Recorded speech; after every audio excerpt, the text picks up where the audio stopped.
Para eso aparece la señora y dice recording in progress.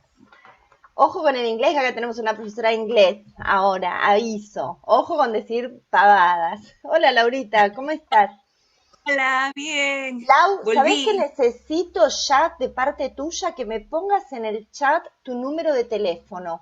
Así te puedo Ya, sumar al WhatsApp que armamos la semana pasada, ¿dale? ya, ahorita lo pongo. Dale, buenísimo. Y ahí en el WhatsApp tienen el acceso, en la descripción del WhatsApp está el link de acceso al Zoom y el link de acceso al Drive, donde están todas las clases, toda la información que voy subiendo, etcétera. ¿Vale? Espera que ya me hago un Vale, copy-paste de esto. chévere. Dame un segundete, así no hacemos lío. Laura también estás en Perú. Sí, es de Sí, Perú. claro. ¿Me lo anotás vos, Éramos todos de Marita? ¿Me Perú. haces el favor? Porque no tengo ningún Word abierto. ¿Puede ser? Ahí está, Álvaro. Ya, ok. Ahora la agrego. Le agrego la.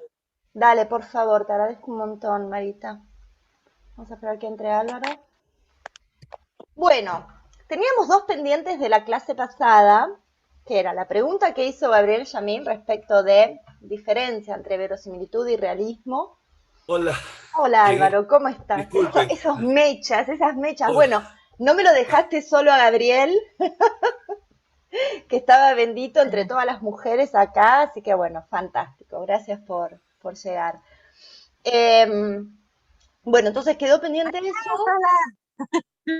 Y quedó pendiente Perdón, perdón. una pregunta de Andrei, aunque no esté, pero que lo vamos a tomar, que tenía que ver con si yo podía explicar un poquito mejor o darle un poquito más de bolilla a esta cuestión de qué es una tragedia según Aristóteles, ¿sí? O cómo debe estar compuesta una tragedia. Me voy a sacar el chicle de la boca porque si no es muy desprolijo. Lo que pasa es que dejé de fumar y es como mi aliciente, ¿vieron? Así que cada Perdona, tanto... Laura. Hablaron de la pregunta de Gabriel que quedó pendiente de la La pregunta de realidad. Gabriel que quedó pendiente fue cuál es la diferencia entre verosimilitud y realismo. Exacto. ¿Lo Como hablaron para hoy que día? podamos hablar de eso un poco también, ¿no? ¿No qué, Gaby? No, digo que no lo hablamos, que pensó que Ah, ya lo habíamos hablado. no lo hablamos y con eso vamos a arrancar hoy. Vamos a arrancar con los pendientes, ¿vale? Y después ya nos metemos a hablar un poquito de Lear. Hay varios actores y actrices, así que va a estar bueno poder hablar de esta diferencia. Creo que son todos actores y actrices hoy, sí, porque Ulises, Sara, Ivonne, que son los que no son actores y actrices, no están hoy, así que somos todos actores y actrices. Así que bueno, vamos a hablar de esto un poquito.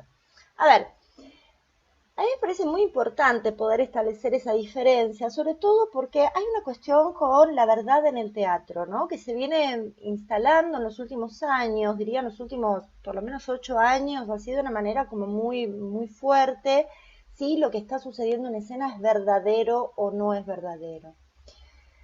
Voy a empezar diciendo cuál es mi posición, que no significa que sea la real, ni la única, ni la verdadera, valga la redundancia. Mi posición es que todo lo que sucede en escena debe ser verosímil y es verdadero en tanto y en cuanto es verdadero para el actor, en tanto y en cuanto el actor sea y la actriz sean verdaderos en su quehacer, crean en lo que están haciendo, ¿sí? Entonces ya ahí hay una verdad, digamos, intrínseca, por así llamarlo. Luego están los pactos de verdad, que tiene que ver con la verosimilitud. Y luego vamos a llegar al realismo. Desde el momento en el que yo, como espectador, entro a una sala teatral, pago una entrada, para creer lo que estoy viendo en escena, le estoy dando verosimilitud a eso que está ocurriendo. Ya sea que ocurra en un living de una casa de clase media de los años 40, o ya sea que ocurra en una isla desierta. Esa es la gran magia que tiene el teatro, que no la tiene ninguna, no la tiene el cine y no la tiene la televisión. Que tiene que apelar necesariamente a recursos de la realidad para generar esa verosimilitud. ¿Se entiende? Hay obras maestras que hacen lo contrario. Podemos pensar en Deauville de Lars von Trier, por ejemplo, ¿sí? Pero son justamente vanguardias, son, eh, estoy hablando ahí de una película, por si no la han visto la recomiendo, donde él muestra un barrio y ese barrio en definitiva es un set, se produce en un set de filmación donde está, en el piso está delimitadas las casas, las entradas, las ventanas, no existe ese barrio, ¿sí? Existe en el imaginario. Sin embargo, nosotros vemos esa película, digo, para tomar un ejemplo cinematográfico, de pronto vimos todos, o que todos podemos ver, que de pronto con el teatro a veces pasa que nada, al estar en distintas ciudades, el tener distintos gustos, etcétera, a veces es difícil decir, vayan a ver tal obra, que ahí vamos a tener el ejemplo. Pero digo, en esa película en particular, que si no la vieron la recomiendo, hay un momento en que nosotros realmente creemos en todo lo que está ocurriendo. Esa es la verosimilitud. Eso es lo que logra ese pacto ficcional entre actor, director, que conforman una poética donde dicen, bueno, esto que está ocurriendo para nosotros es una verdad. En consecuencia se convierte en una verdad para el espectador. El realismo es una poética, como el absurdo, como el existencialismo, como tantas otras. Es una corriente artística que se produce en un tiempo determinado, cuyo mayor exponente a nivel universal es Ibsen. Igual Ibsen, si vemos las últimas obras, ya se va para otro lado. Pero que tiene que ver con esto de representar la vida cotidiana, ¿sí?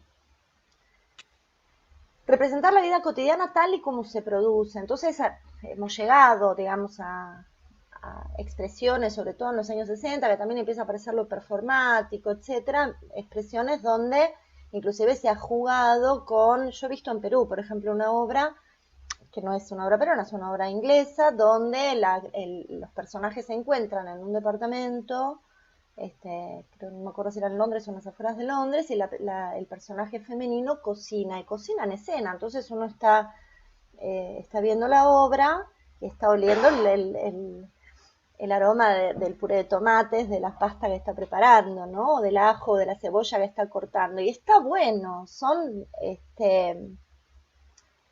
recursos teatrales, en definitiva, también tomados de la realidad. Pero, por ejemplo, en esa apuesta particular que yo vi, se apelaba a otros recursos. Se apelaba a que cuando el actor llegaba y tocaba el timbre, no había puerta y no había timbre. Pero hacía como que, y yo como espectador lo tomaba eso. Entonces ahí se rompe ese realismo. Para que sea realismo debería tener una escenografía, ¿sí? Para ir al realismo puro, una escenografía con la puerta, con la ventana que emula o supone un paisaje de la vida real. A mí particularmente lo que me sucede con el realismo es que siento que es una poética que termina reduciendo, ¿no? Que es reduccionista. Porque no me permite a mí como espectador completar la dramaturgia. Tengo todo tan contado, tan evidente, tan obvio, tan real, entre comillas, que no me permite a mí como espectador volar. Y a mí como espectador, como actor, perdón, tampoco me permite jugar demasiado, porque la silla es silla y no es ninguna otra cosa. Y creo que lo interesante del teatro es que podemos transformar todo el tiempo los objetos, los espacios y poder viajar en el tiempo y en el espacio sin movernos un ápice del espacio escénico en el cual estamos trabajando. Creo que eso es lo fantástico, lo maravilloso de hacer teatro. Ahora, ese viaje que puedo hacer, y por eso me gusta tanto Shakespeare, donde en una escena estamos en Londres y en la otra escena estamos en Francia, estoy pensando que yo en Enrique V, no deja de ser verosímil. Yo veo la obra y creo en eso. Porque lo que está sucediendo en escena es creíble. A eso nos referimos con verosimilitud. Marita, baja el micrófono que hace ruido. Es creíble eso que estoy viendo. Pero también puede ser creíble, verosímil, que baje un Dios y diga, bueno, a partir de ahora ordeno las cosas de otra manera. ¿Se entiende?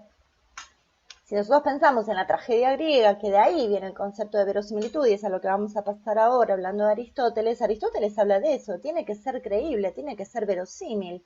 Y sin embargo, en la mayoría de las tragedias griegas tenemos un oráculo, tenemos un dios, tenemos a veces un deus ex machina que baja y dice, bueno, ahora organizamos todo de otra manera, y tenemos un ciego que ve el futuro, digo, y sin embargo es verosímil. Digo, si pensamos en Otelo, iba a decir, me quedé con Otelo. Si pensamos en Edipo, ¿no? Que según Aristóteles es la tragedia mejor escrita y la más elevada, o de las más elevadas y de las mejores escritas.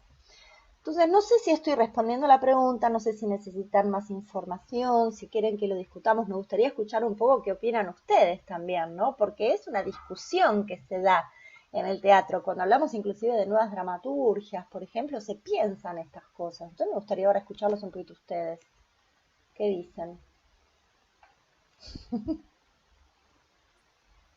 Claro, me queda claro lo que no me queda claro.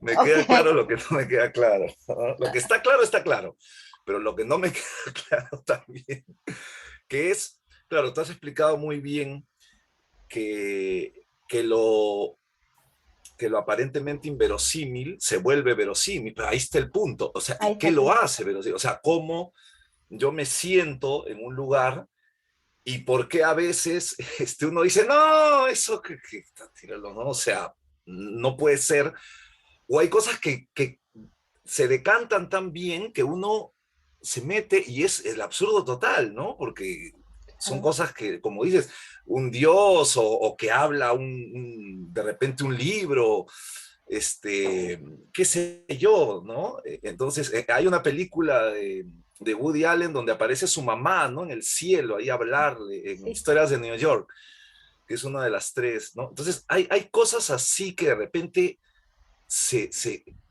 entonces ahí viene la pregunta, ¿no? ¿Qué las hace verosímiles? O sea, no, ahí tengo mucha idea, pero poco aterrizaje, ¿no? Yo creo que la convención, ¿no? O sea, el hecho de entrar tú a una sala y hacerte la idea de que eso es, ¿no? La realidad en ese momento, ¿no? Más allá de lo que significa el realismo corriente. O sea, el hecho de que tú estás aceptando que lo que está pasando allí en ese escenario es, ¿no? Porque Ujú. muchas veces nosotros como ya estamos más metidos, o sea, nos dejamos afectar por las emociones, sí, hacemos catarsis y todo, pero no sé si les pasa que paralelamente a esa sensación que tenemos frente al escenario, ¿no? Estamos en paralelo, no, esto no puede ser, o sea, esto no es verdad, o sea, ¿no? Como tú dices, creo, no sé, o estoy mal. Gaby, ¿vos qué opinás que fue el que originó el debate? Qué lío que hice. Qué cagada te mandaste. No, Cagada, es un sí. chiste, es un chiste. No, mira, yo te estaba escuchando y también me estaba repensando, perdón el resfrío que tengo, o sea, no sé si se me va a escuchar o no, pero estoy muy resfriado. No hay problema. Eh, Escuchándote me parecía que en realidad decide toda la ética teatral, una posición u otra, digo, Exacto. como director, como actor, como dramaturgo, como escenógrafo, como vestuarista, digo, hay una forma de pensar el teatro que es para un lado o para el otro. Totalmente. Y en relación a eso, cuando te escuchaba, no podía dejar de asociar la verosimilitud a la creación del espacio, a espacio escénico, ¿no? Ujú. Y lo relacionaba un poquito con la línea de teatro de la que yo vengo, que es de Jacques Lecoq, que es el teatro francés, el teatro del gesto, donde para Lecoq el espacio es el cuerpo del actor. Absolutamente. No está fuera y el espacio condiciona la creación actoral y una línea de actuación X, sino que en realidad es el cuerpo del actor atravesado por sus fuerzas dinámicas y por los impulsos que lo habitan, el que crea el espacio, aunque en el escenario no haya ningún objeto, Ujú.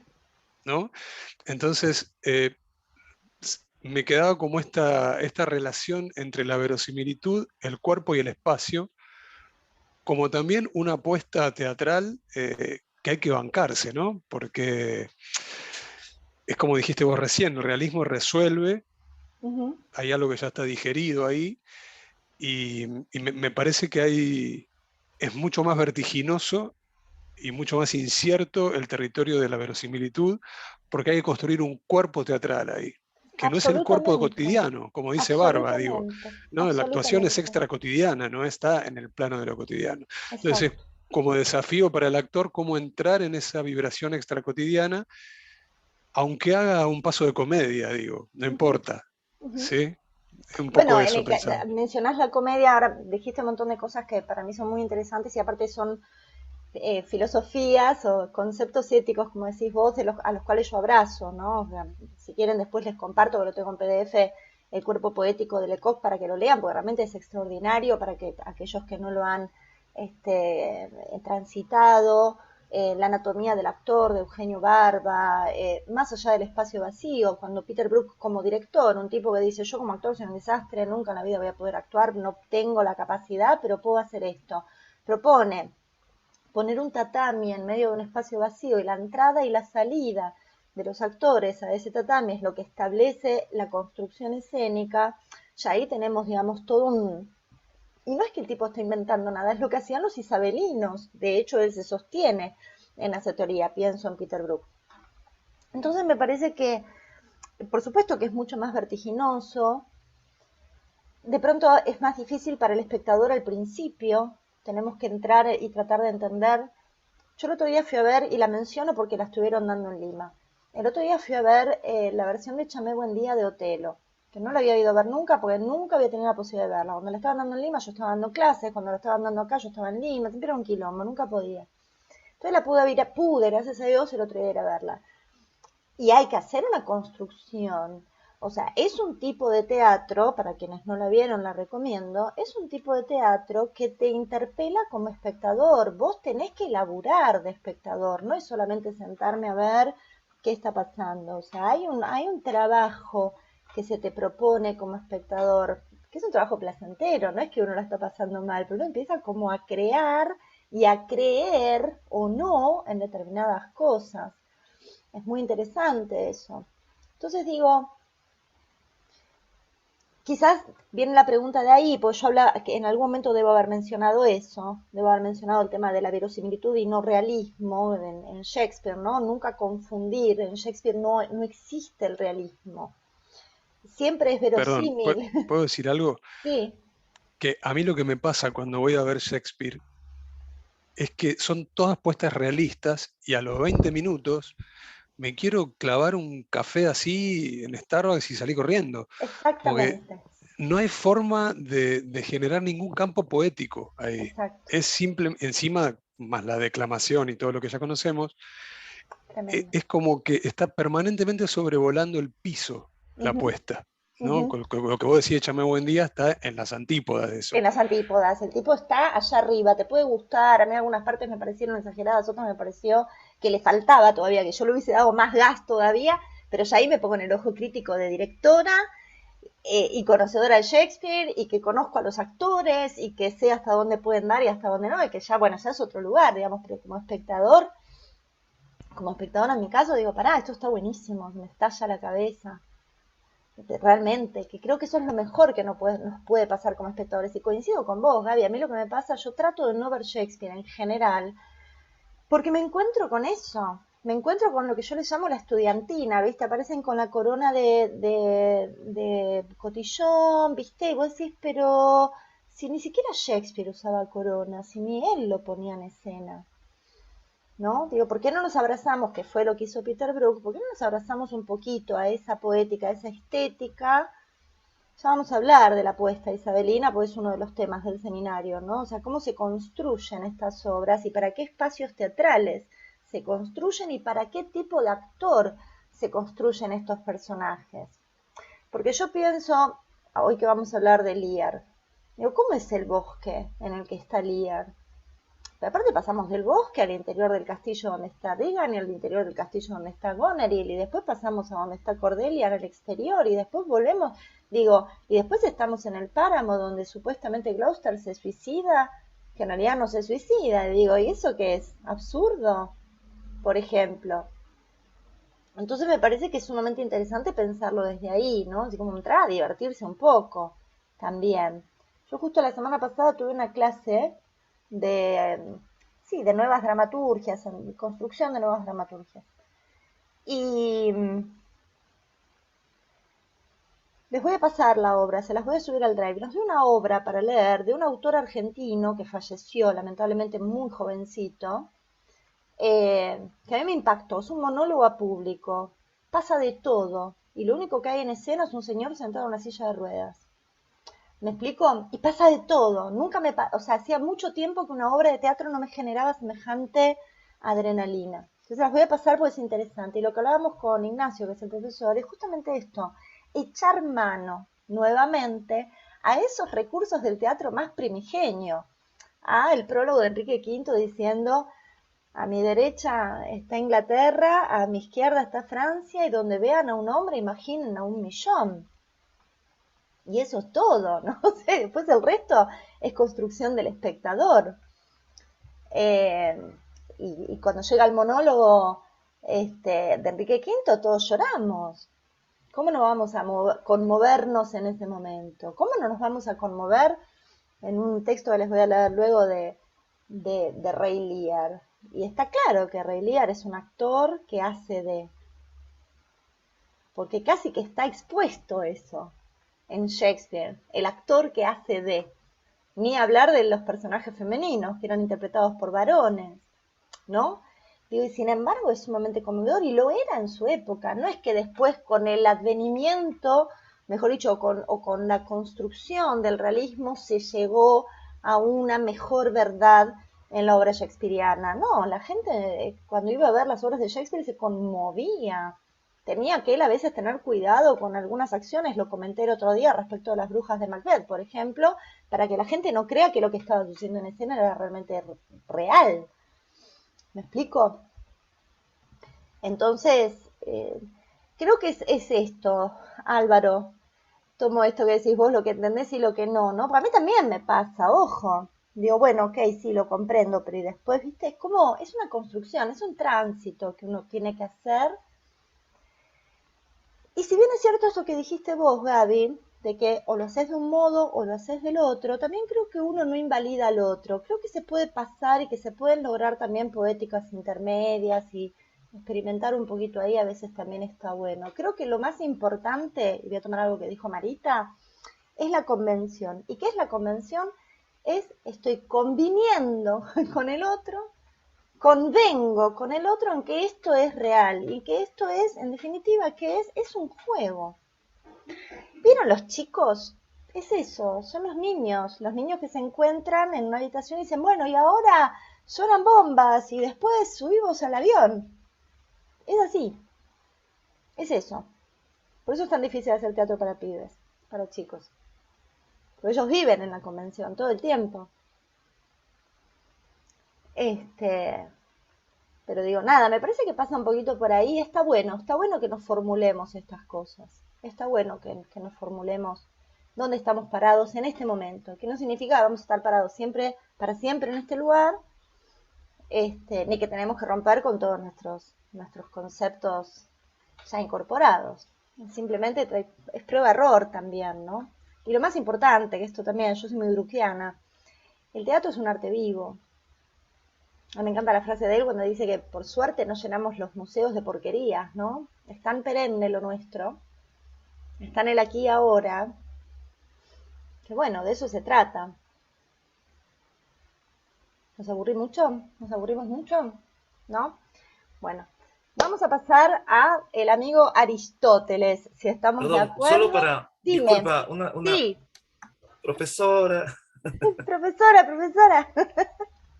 acá en Lima le dicen Miss, Sí, el otro día me dijo una Miss, alumna en la Universidad de Palermo, me dijo.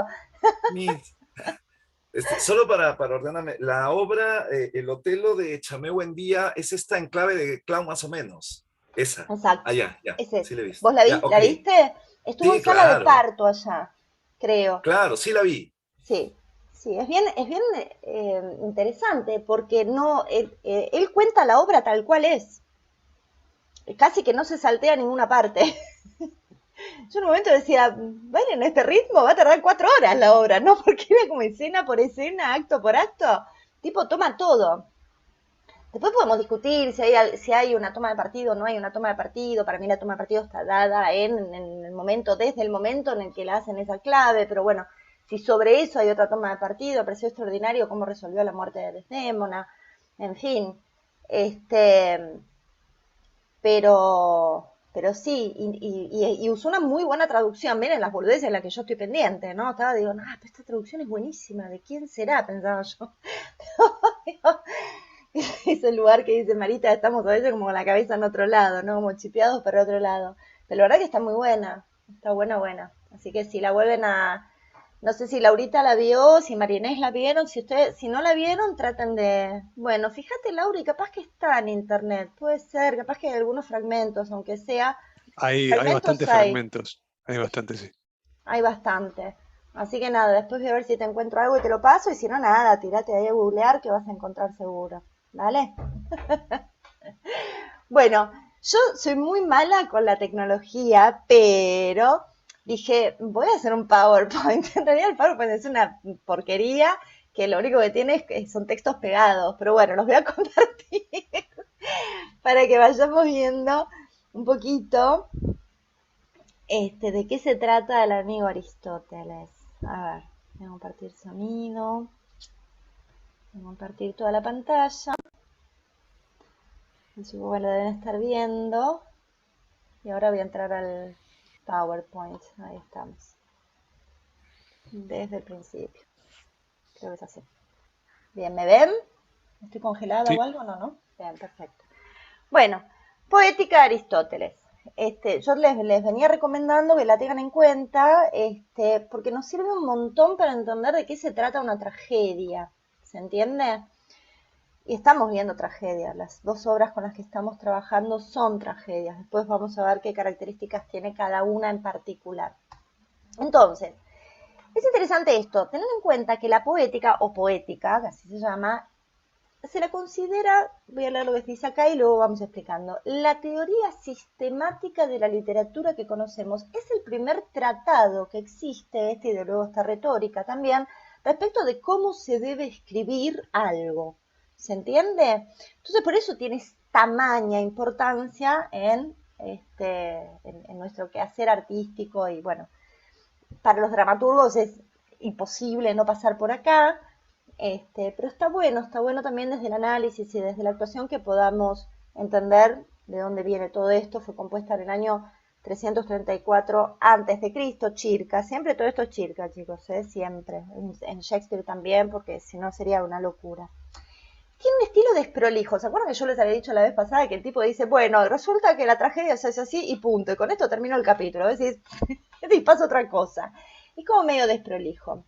Sin embargo, a pesar de esa desprolijidad, o aparente desprolijidad, por eso lo puse entre comillas, está claro que sigue un plan sistemático definido, o sea, tiene una intención sumatoria, ¿sí? Uno, a medida que la va leyendo, dice, ah, claro, esto tiene que ver con lo que explicó en el capítulo anterior y así. Sin embargo, no fue pensada para ser editada, ¿sí? Pertenece a las obras acraomáticas, que son vendrían a ser los apuntes del profe, ¿viste? Como el profe hace, como hago yoga o apuntes y se los doy a mis alumnos, era lo que circulaba entre sus alumnos en el liceo, ¿sí? Entonces él no lo pensó con la intención de editar, después se editó. Sí es un tratado filosófico, se lo considera un tratado filosófico, y esto es para otra clase, pero está bueno que lo sepan, que encierra una oposición a la teoría sofista y a la teoría platónica, o socrática, porque Platón cuenta lo que hacía Sócrates, y bueno, eso es para que lo discutamos en otro momento. Pero tiene que ver con el concepto de belleza, qué es bello y qué es arte, ¿sí? Qué es la tecné, etcétera, que bueno, son conceptos un poquitito más complejos que si quieren un día hacemos una clase especial de esto, pero me parece que es mucho para hacerla en un PowerPoint o para contar más o menos de qué se trata. Yo lo que hice, que es lo que vamos a ver en las placas posteriores, tomé como pequeños fragmentos, que inclusive los copié textual, o sea, tienen los puntos suspensivos, etcétera, de las definiciones del mismo Aristóteles. Y en base a eso vamos a ir haciendo una pequeña explicación de cada cosa, ¿sí?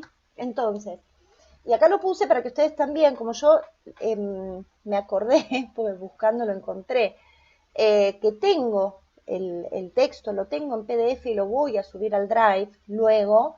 También voy a subir este PowerPoint, perdón, para que de pronto, nada, yo ven que acá les pongo capítulo 6, dice tal cosa y les estoy poniendo ahí la página donde dice esto, o entre qué páginas, para que puedan ir y buscarlo en el texto específicamente. Entonces dice, ¿qué es lo que dice Aristo? Que la tragedia es la imitación de una acción elevada y completa. Tenemos que entender que es imitación, la famosa mímesis, ¿sí? Esto lo hemos escuchado en alguna clase de teatro, alguien nos habló de la mímesis, la imitación de lo que está en la naturaleza, imitación de acciones, imitación de formas, ¿sí? Esa es la mímesis. Cuando habla de acción elevada y completa, vamos a ver de qué se trata, ¿no? Pero vamos a ver el concepto entero. Acción elevada y completa que posee una medida.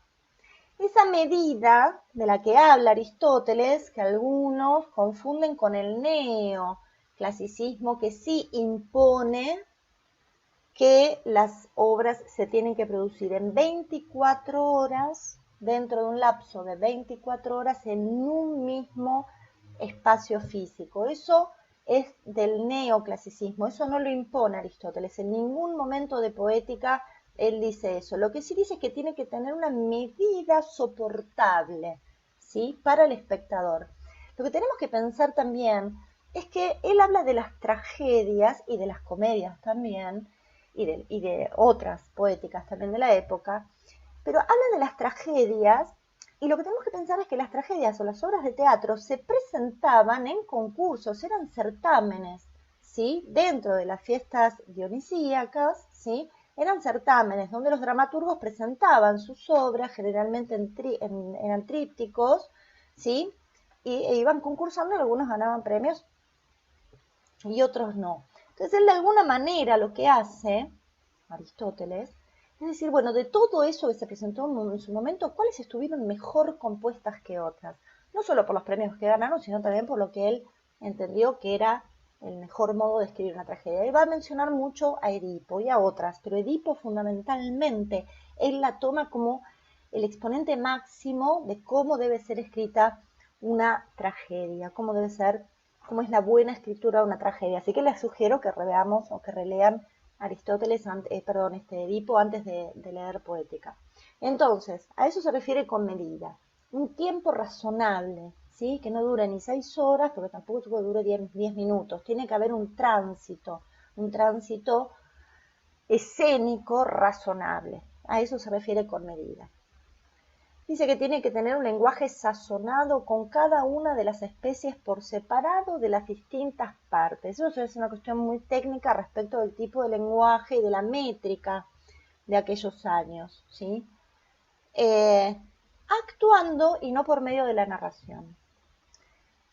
Datazo, y uno dice, bueno, pero es un básico, sí, bueno, pero en aquella época no era tan básico que tenía que actuarse la situación y no narrarse, ¿sí?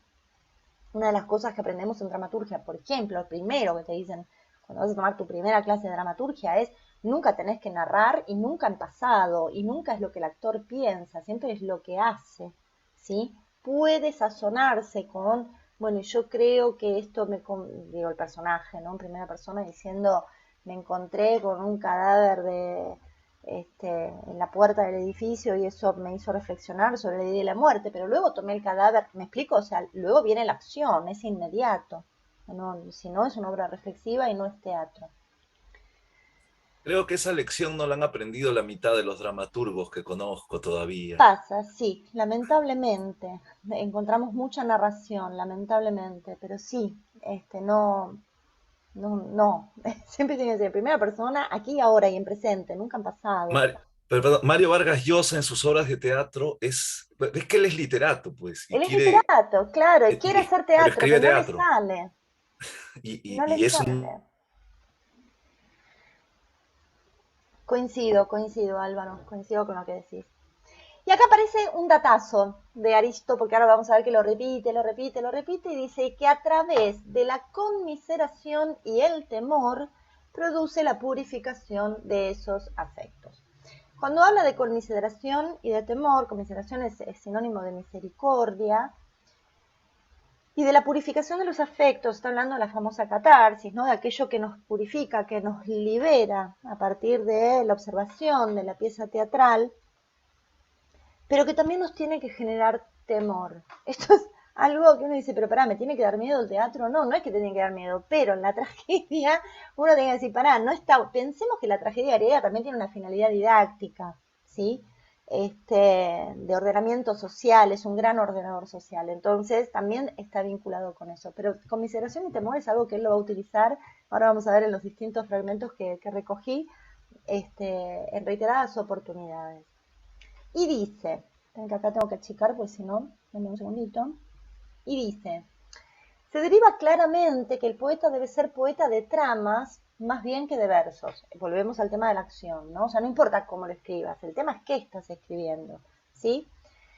En la medida en que es poeta en virtud de la imitación, esto hablábamos al principio, e imita también las acciones, y así llega a hacer poesía de cosas ocurridas. Porque vamos a ver más adelante también que Aristóteles dice que una buena tragedia tiene que estar sostenida en hechos que hayan ocurrido. Luego dice que la imitación lo es no solo de una acción completa, sino también de hechos que provoquen, y acá vuelve a aparecer, temor y conmiseración. Cuando él habla de una acción completa, habla de una pieza entera, ¿sí? De una pieza que tiene un nudo y un desenlace. Él en ningún momento habla de inicio. Eso lo vamos a ver ahora más adelante. Vayan tomando nota de las cosas que me quieran preguntar mientras tanto.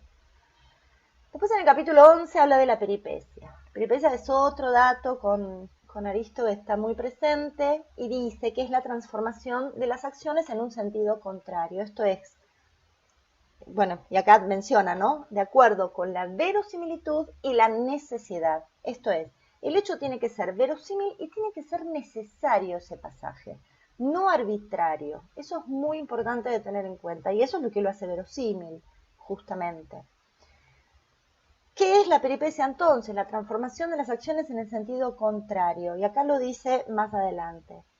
Es la transformación de la ignorancia en reconocimiento. O sea, aquello que ignoraba ahora lo conozco. Si pensamos en Edipo, su peripecia se produce cuando se entera, cuando reconoce que asesinó a su padre Layo y no a cualquiera. Él estaba en una situación de ignorancia y a través del reconocimiento se da cuenta de que la persona a quien él asesinó era su papá Layo. Dice, el reconocimiento es más bello si se produce al tiempo que la peripecia. ¿Y la peripecia qué es? El pasaje de una acción al sentido contrario. ¿Cuál es la mejor? Según Aristóteles, ahora lo dice en un pasaje más adelante, cuando se pasa de la dicha a la desdicha. ¿Sí? Entonces, cuando el reconocimiento, y acá lo dice en la página 78, así unido como está a la peripecia, provocará conmiseración o temor, en este caso lo separa, siendo la tragedia imitación de acciones de esa cualidad, acciones que generen conmiseración o temor, a eso se refiere. Y luego dice que los elementos constitutivos de la trama son dos, peripecia y reconocimiento, y que el tercer elemento es el acontecimiento patético, ¿sí? El patos griego. El acontecimiento patético es el momento en el que se produce, acá lo dice bien claro, causa, destrucción o dolor, como muertes en escena, tormentos, heridas, y menciono otras más también. Yo tomé las que me parecen más importantes. Entonces, en esa conjunción de tres elementos, y acá se me viene a la cabeza Lecoq, es donde aparece el hecho dramático más interesante en el caso de la tragedia. Después dice que en la tragedia más bella,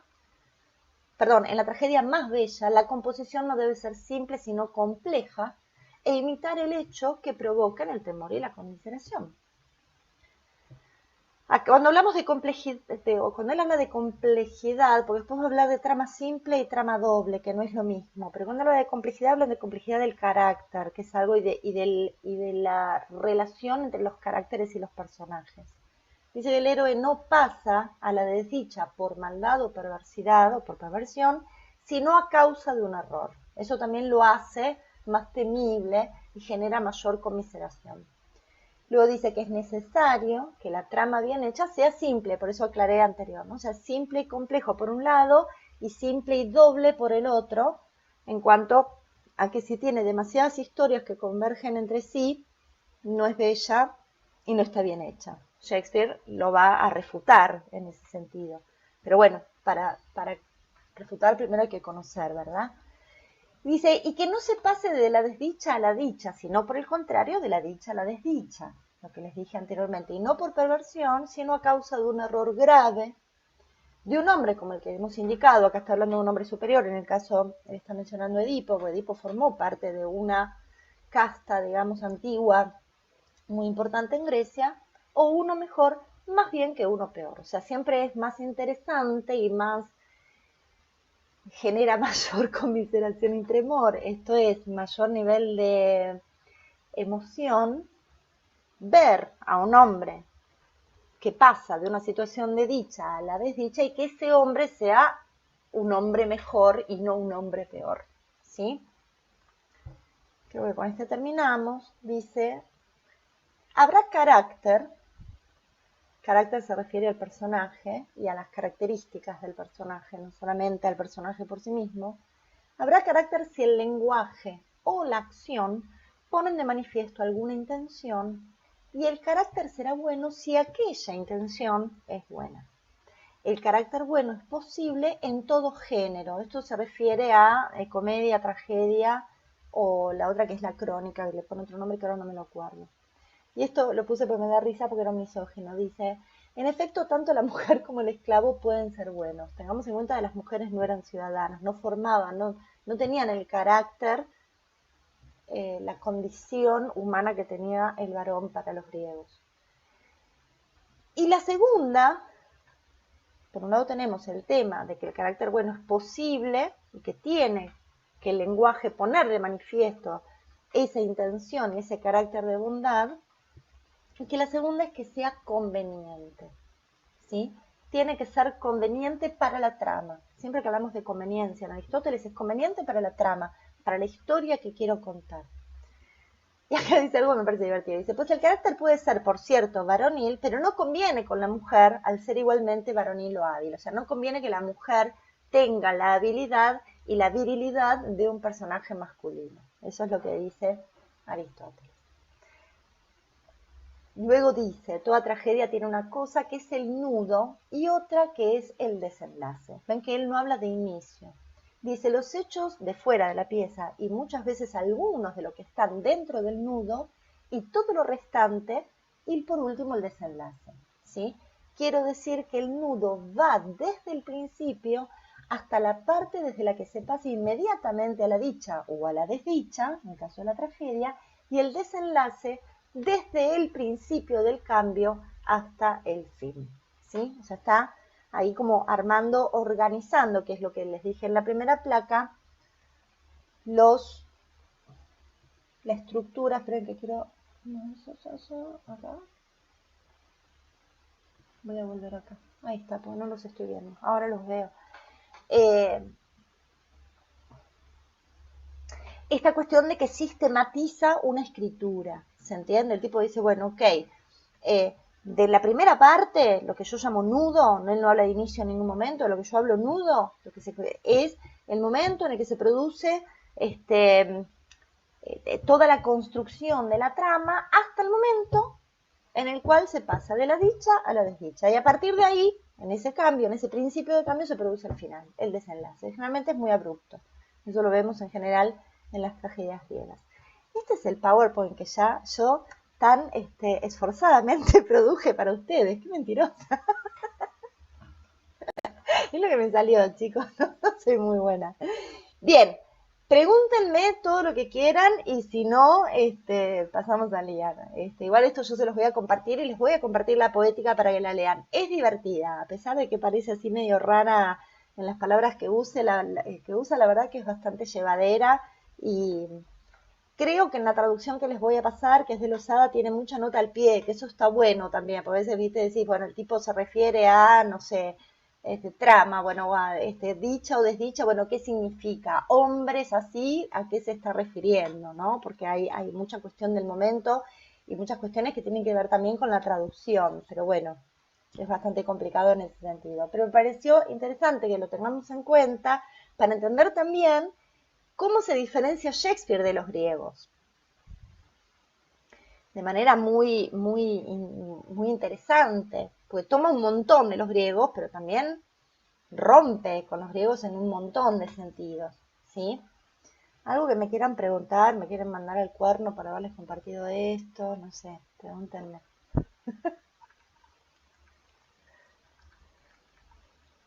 ¿Estamos bien? Marita, no te escucho. Ay, perdón. Ya te decía que no me acordaba mucho de la poética, pero sí el tema de la imitación. Y me Ujú, acuerdo que tiempo, o sea, cuando lo leí, nos hacía un mundo, ¿qué es lo que imita el actor? O sea, ¿a ujú, quién, qué imita? ¿Qué, o sea, imita lo que hace el personaje, o sea, la acción, ujú. lo que es el personaje, porque ahí ya, o sea, para estos tiempos, muchos se toman en cuenta o se hinca mucho en que no actúes la emoción, ¿no? Actúa la acción. Bueno, Entonces, eso claro. hay que recordar. Pero igual el tema es cuál es la acción, ¿no? Ujú. Ese es todo un tema también de discusión que lo podemos tener en otra oportunidad. En O una sea, charla, Aristóteles dice que se sí, imita la acción, imita la ¿no? acción. Eso, ok. Sí, imita la acción. Pero también imita la naturaleza. Es muy interesante lo que plantea Aristóteles, porque tira un montón de puntas que son para desarrollarlas. Y bueno, de hecho se produjo todo lo que se produjo a partir de que él lo sistematizó. ¿Me explico? Está bueno tener, es como un compilado de pensamientos de un tipo que estaba trabajando y que estaba pensando sobre el hecho artístico. Está buenísimo que alguien se haya tomado el trabajo de compilarlo y poder editarlo y que haya llegado a nuestros días, siendo que llegó tan poco de los griegos, tan poquito nos ha llegado de lo que realmente han producido. Entonces me parece que está interesante y está bueno que no nos perdamos esta posibilidad. Luego, si quieren seguir indagando sobre tragedia, ya como siguiente paso a Poética de Aristóteles, lo que les sugiero es el nacimiento de la tragedia de Nietzsche. Y ahí ya se les rompe la cabeza en 25.000 pedazos. Eso si quieren lo vemos más adelante, sobre el final lo podemos llegar a pispear un poquito si les da ganas. Bueno, vamos a hablar de Lear, que es lo que nos Gracias. convoca hoy. No, gracias a ustedes. Sí.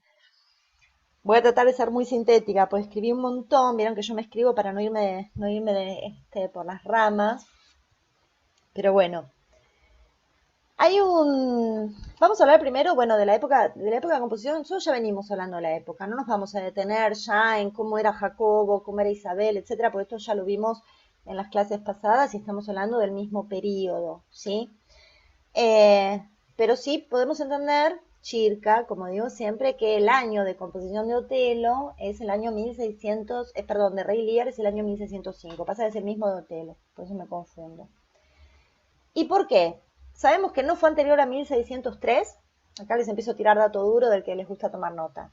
Sabemos que no fue anterior a 1603 porque el 16 de marzo de 1603 sí hay un registro, hay una inscripción, perdón, en el registro legal de publicaciones de una obra de Samuel Harsnet, lo voy a escribir acá, porque es medio difícil el apellido. Samuel no, pero el apellido es Harsnet, que se llama Declaración de las atroces imposturas papistas, de la cual Shakespeare va a tomar algunos elementos que luego vamos a ver que están en Rey Lear. Y luego, en la impresión que cubría el incuarto de 1608, ¿sí?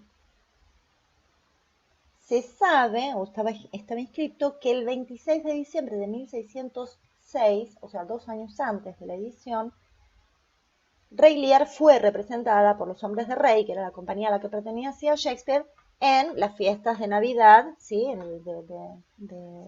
De las Navidades reales, digamos, del rey Jacobo.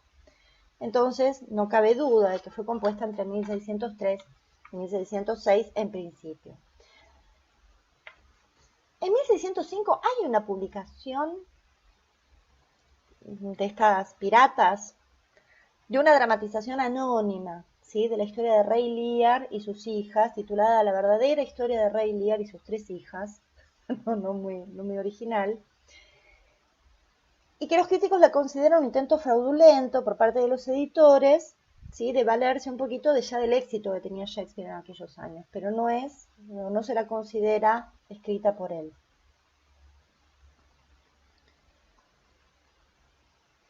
Este hecho, esta publicación del año 1605, sumado a algunas cosas que dice el personaje de Gloucester o Gloucester, como lo queramos llamar, en el acto 1, escena 3, nos hacen ubicar a la obra entre finales de 1605 y 1606. ¿Y qué es lo que dice Gloucester? Lo voy a leer. Dice: estos recientes eclipses en el Sol y la Luna no nos anuncian ningún bien, aunque la sabiduría del instinto pueda razonarlo de una forma u otra. La naturaleza misma se encuentra azotada por los efectos que la siguen.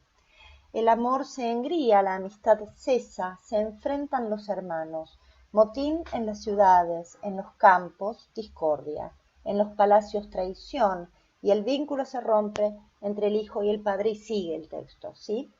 Pero estas palabras, motín, discordia, traición, que trae Gloucester en este texto, parecerían ser una alusión a ese hecho que yo se los comenté en la clase pasada del complot de la pólvora. El complot de la pólvora fue ese hecho espantoso que yo les conté, que el rey después dice: yo soñé que iban a apolar el parlamento. Eso se produjo el 5 de noviembre de 1605. De hecho, yo ya lo describí, cualquier cosita me vuelven a preguntar.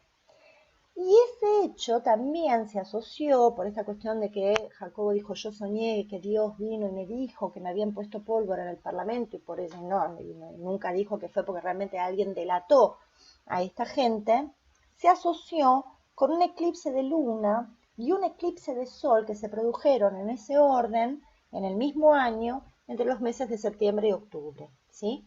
Entonces, entre septiembre y noviembre de 1605 se producen estos hechos. Por eso es que se ubica la composición de Lear entre finales de 1605, algunos lo consideran también a principios de 1606. Ahora vamos a hablar un poquito de las fuentes en las que se inspira Shakespeare. Por supuesto, él siempre recurrió a su libro favorito, que son las historias de Inglaterra, parte formante de las crónicas de Inglaterra, Escocia e Irlanda de Raphael Holinshed. Si pueden, bájenselas, yo las conseguí, están buenísimas, son medio difíciles de leer. Rafael, bueno, con R mayúscula mejor, ahí está. Holinshed. Son medio difíciles de leer porque obviamente están escritas en un galés antiguo, en un británico antiguo, antiquísimo, y las traducciones son medio raras, pero si pueden, bájenlas porque son muy divertidas. Esas publicaciones de 1577, y Shakespeare, bueno, de ahí tomó muchas, todas las crónicas desde ya, y Macbeth también está tomada de esas crónicas. Yo leí algo de Borges una vez, que dice, me lo copié tal cual, dice: se conjetura que la edición con la que él trabajó es la edición póstuma de Holinshed, o sea, la que se publicó después de la muerte de Holinshed. Dice que allí buscó datos para su historia que pueden ser de origen celta, ¿sí? Para su Rey Lear. King Leir, que así es en el original, quien supuestamente habría reinado en el año 800 a.C. Sus 3 hijas, de nombres parecidos a los de Rey Lear, los concursos de protestas de amor que les propone, la furia, los datos en común, ¿no? La furia ante la insatisfactoria respuesta de su preferida, los 2 nobles con quienes casa a las mayores repartiendo el reino, aunque en la historia de Holinshed ese reparto se iba a producir luego de su muerte. Y lo que produce el plot, de alguna manera, es no son sus hijas, sino los esposos de sus hijas que lo derrocan para quedarse con las partes que él había prometido del reino. Después es la hija menor la que lo ayuda a reponerse en el lugar de rey, y reinan juntos, padre e hija. Eso es lo que pasa en la historia de Holinshed.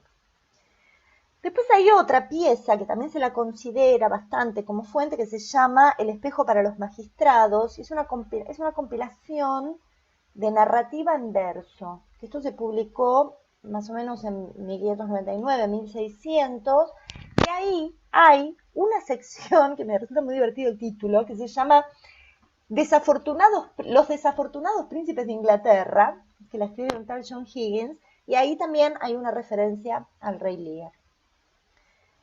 Después hay otra referencia importante a tener en cuenta, que es un poema, un intento en realidad de poema épico que hizo Edmund Spenser, que era un coetáneo de Shakespeare, que quiso hacer un poema épico en 12 capítulos dedicados a la reina Isabel. No lo logró, llegó al capítulo 6 o al libro 6, no capítulos sino libros.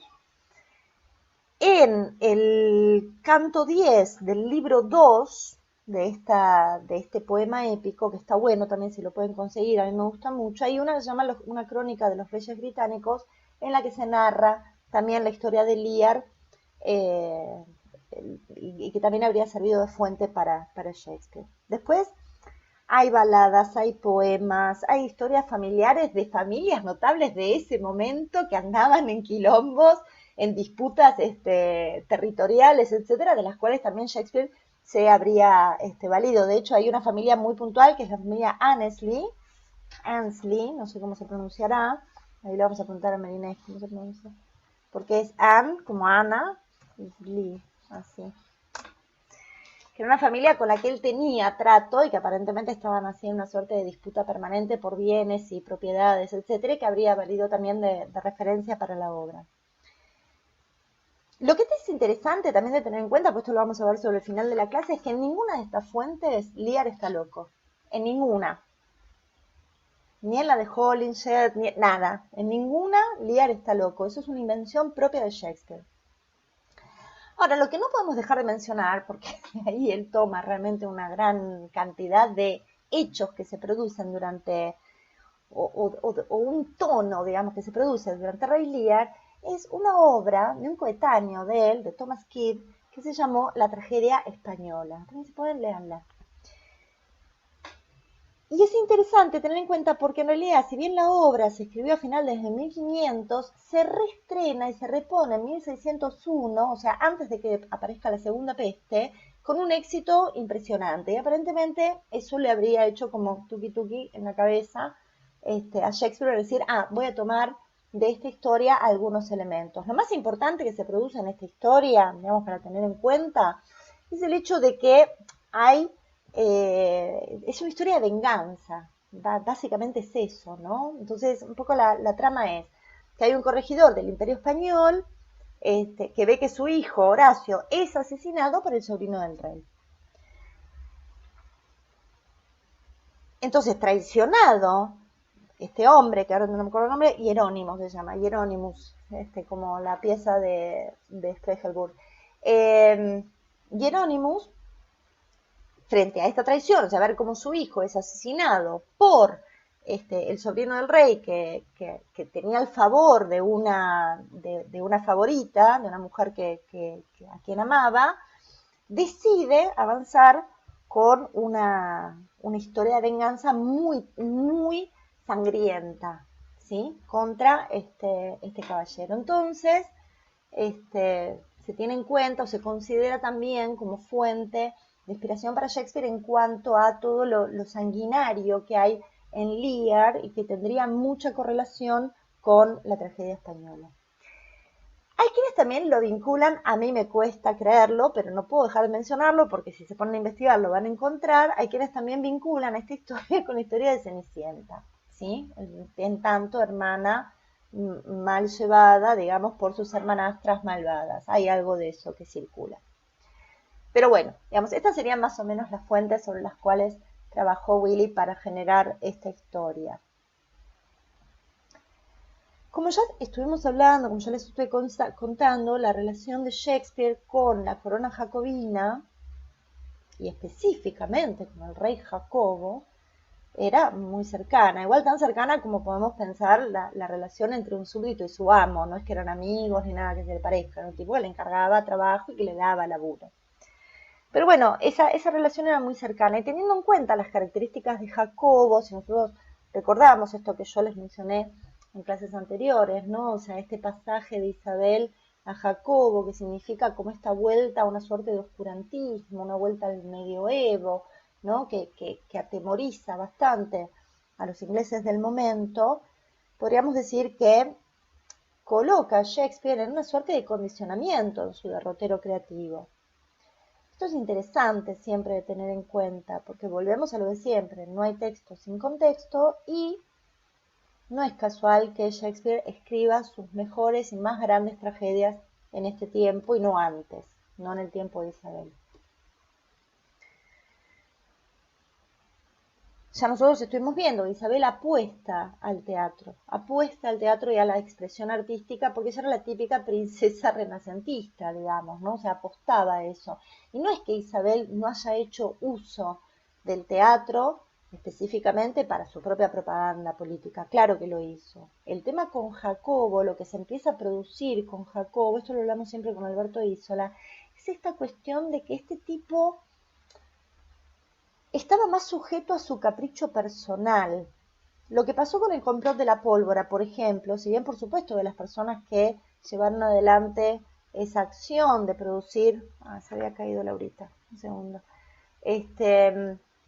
de producir un complot y de producir una explosión semejante en el Parlamento para asesinar al rey y a toda su familia, es dable de castigo, pero el castigo que les aplicó Jacobo fue de un nivel de crueldad y de brutalidad tal, con esto de que fue un castigo ejemplar, pero digo, el nivel de crueldad que el tipo manejaba era tan extremo que realmente el miedo que existía entre los poetas de la época, entre los actores y directores del momento, los actores, los poetas, llamados poetas, era muy, muy importante. Por ejemplo, durante el tiempo de Isabel, ustedes se acuerdan, yo creo haberlo comentado en algún momento, y si no lo habrán leído en algún lugar, porque es archiconocido, que cuando se produce la primera peste, en 1593, se cierran los teatros por 2 años, y Shakespeare ahí es donde escribe los poemas largos y los sonetos, y se los dedica al conde de Southampton. Esa dedicatoria, que algunos le atribuyen a una cuestión amorosa, tendría más que ver con la cuestión de que nada, el tipo le encargó el laburo y él se lo dedica, porque le pagó para eso, ¿sí? Pero sí se convierte en un protector de él y de luego se conforma la compañía de los hombres de Lord Chamberlain, que era él. Él era muy amigo, Southampton, el protector de Shakespeare y de toda su compañía, era muy amigo del conde de Essex. El conde de Essex era primo de la reina Isabel y era su favorito. O sea, todo el mundo en ese momento daba la cabeza, para usar términos de la época, o sea, apostaba a que el sucesor de Isabel iba a ser el conde de Essex.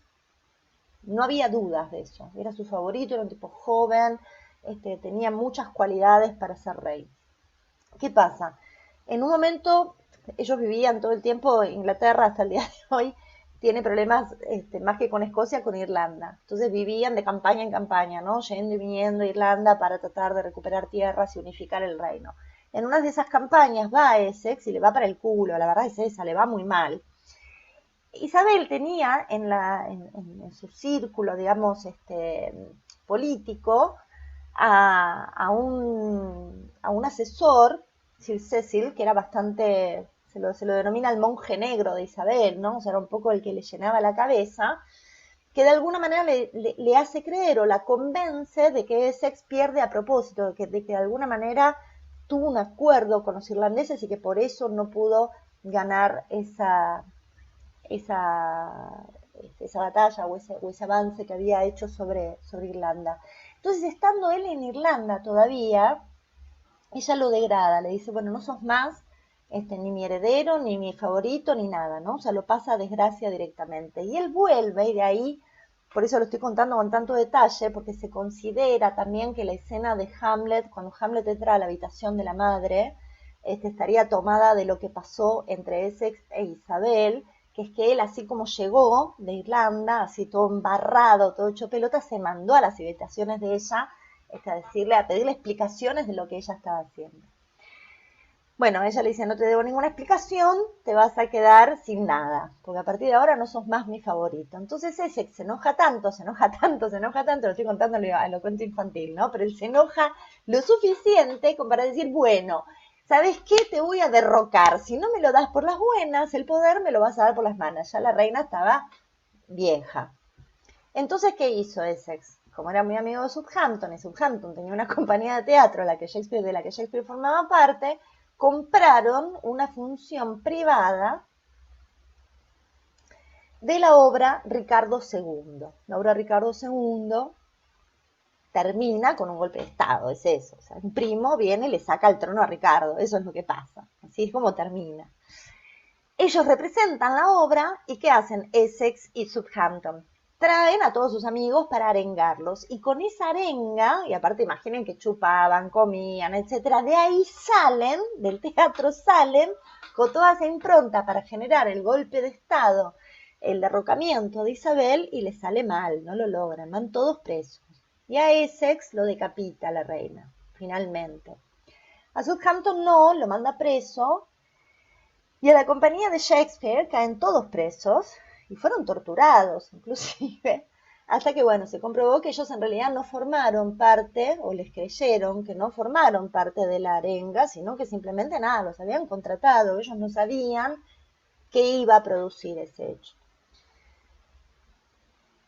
Entonces es interesante pensar, porque esto pasa en época de Isabel, y vos decís, bueno, ¿por qué quilombo? ¿Por qué con Jacobo tanto miedo si mirá lo que le pasó con Isabel? El tema es que ahí hubo un hecho concreto, un hecho político concreto, y ante la defensa que ejerce los distintos componentes de la compañía, la reina dice, o por lo menos, bueno, los jueces que intervinieron en el caso, dijeron, ok, esta gente no tuvo nada que ver con este hecho político. Lo que pasaba con Jacobo es que de pronto a él se le podía ocurrir que vos eras brujo, y ocurrírsele que vos adorabas al diablo, y entonces a partir de ese momento considerar que eras un peligro y mandarte matar, de la manera más cruel que se les pueda ocurrir. En el caso del complot de la pólvora, lo que se hizo con la gente que formó parte del complot, que eran 5 o 6 personas, se las ató a unos carros con caballos y se los llevó por todo Londres, se soltó a los caballos sin jinete y anduvieron por todo Londres de modo tal de los cuerpos se fueron desmembrando en vida.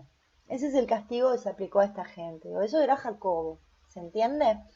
Entonces había mucho, uno no puede pensar que Shakespeare la estaba pasando bomba en ese tiempo, diciendo, bueno, sí, total, con el rey está todo bien.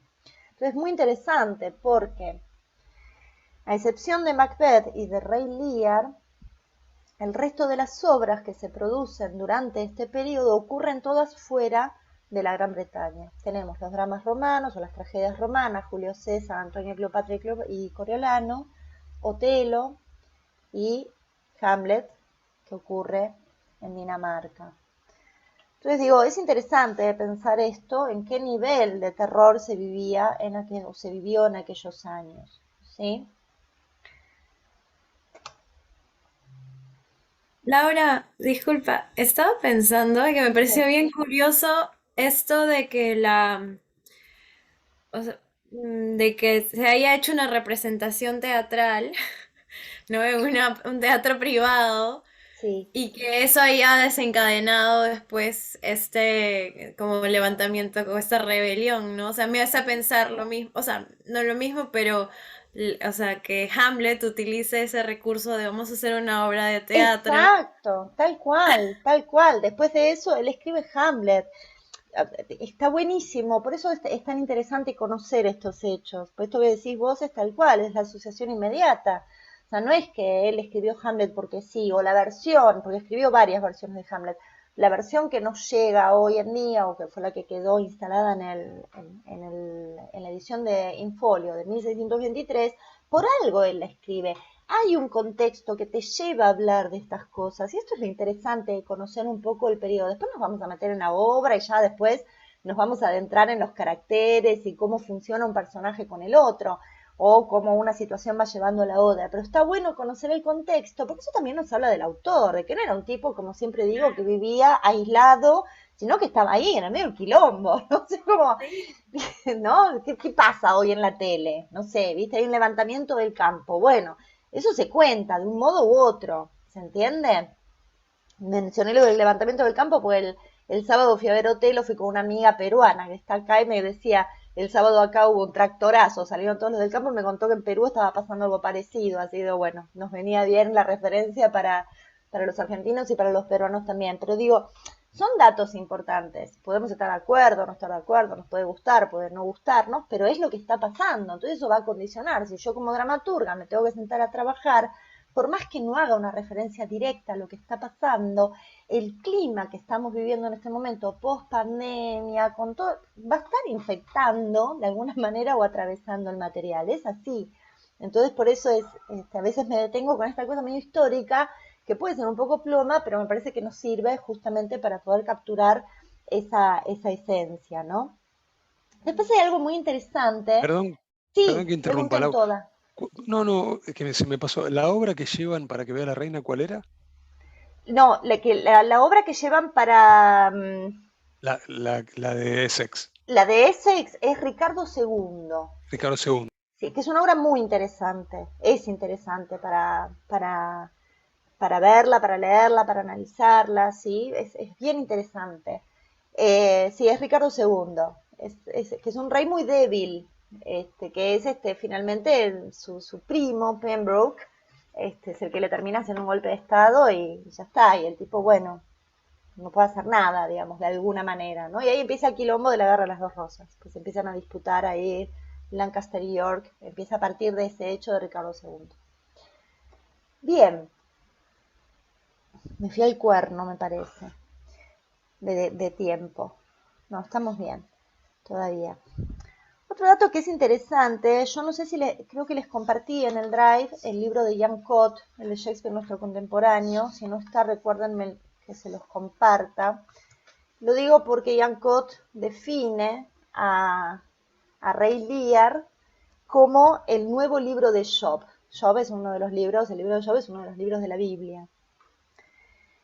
No voy a hacer un análisis bíblico del libro de Job porque si no estaríamos 7 años, está bueno que lo lean si pueden.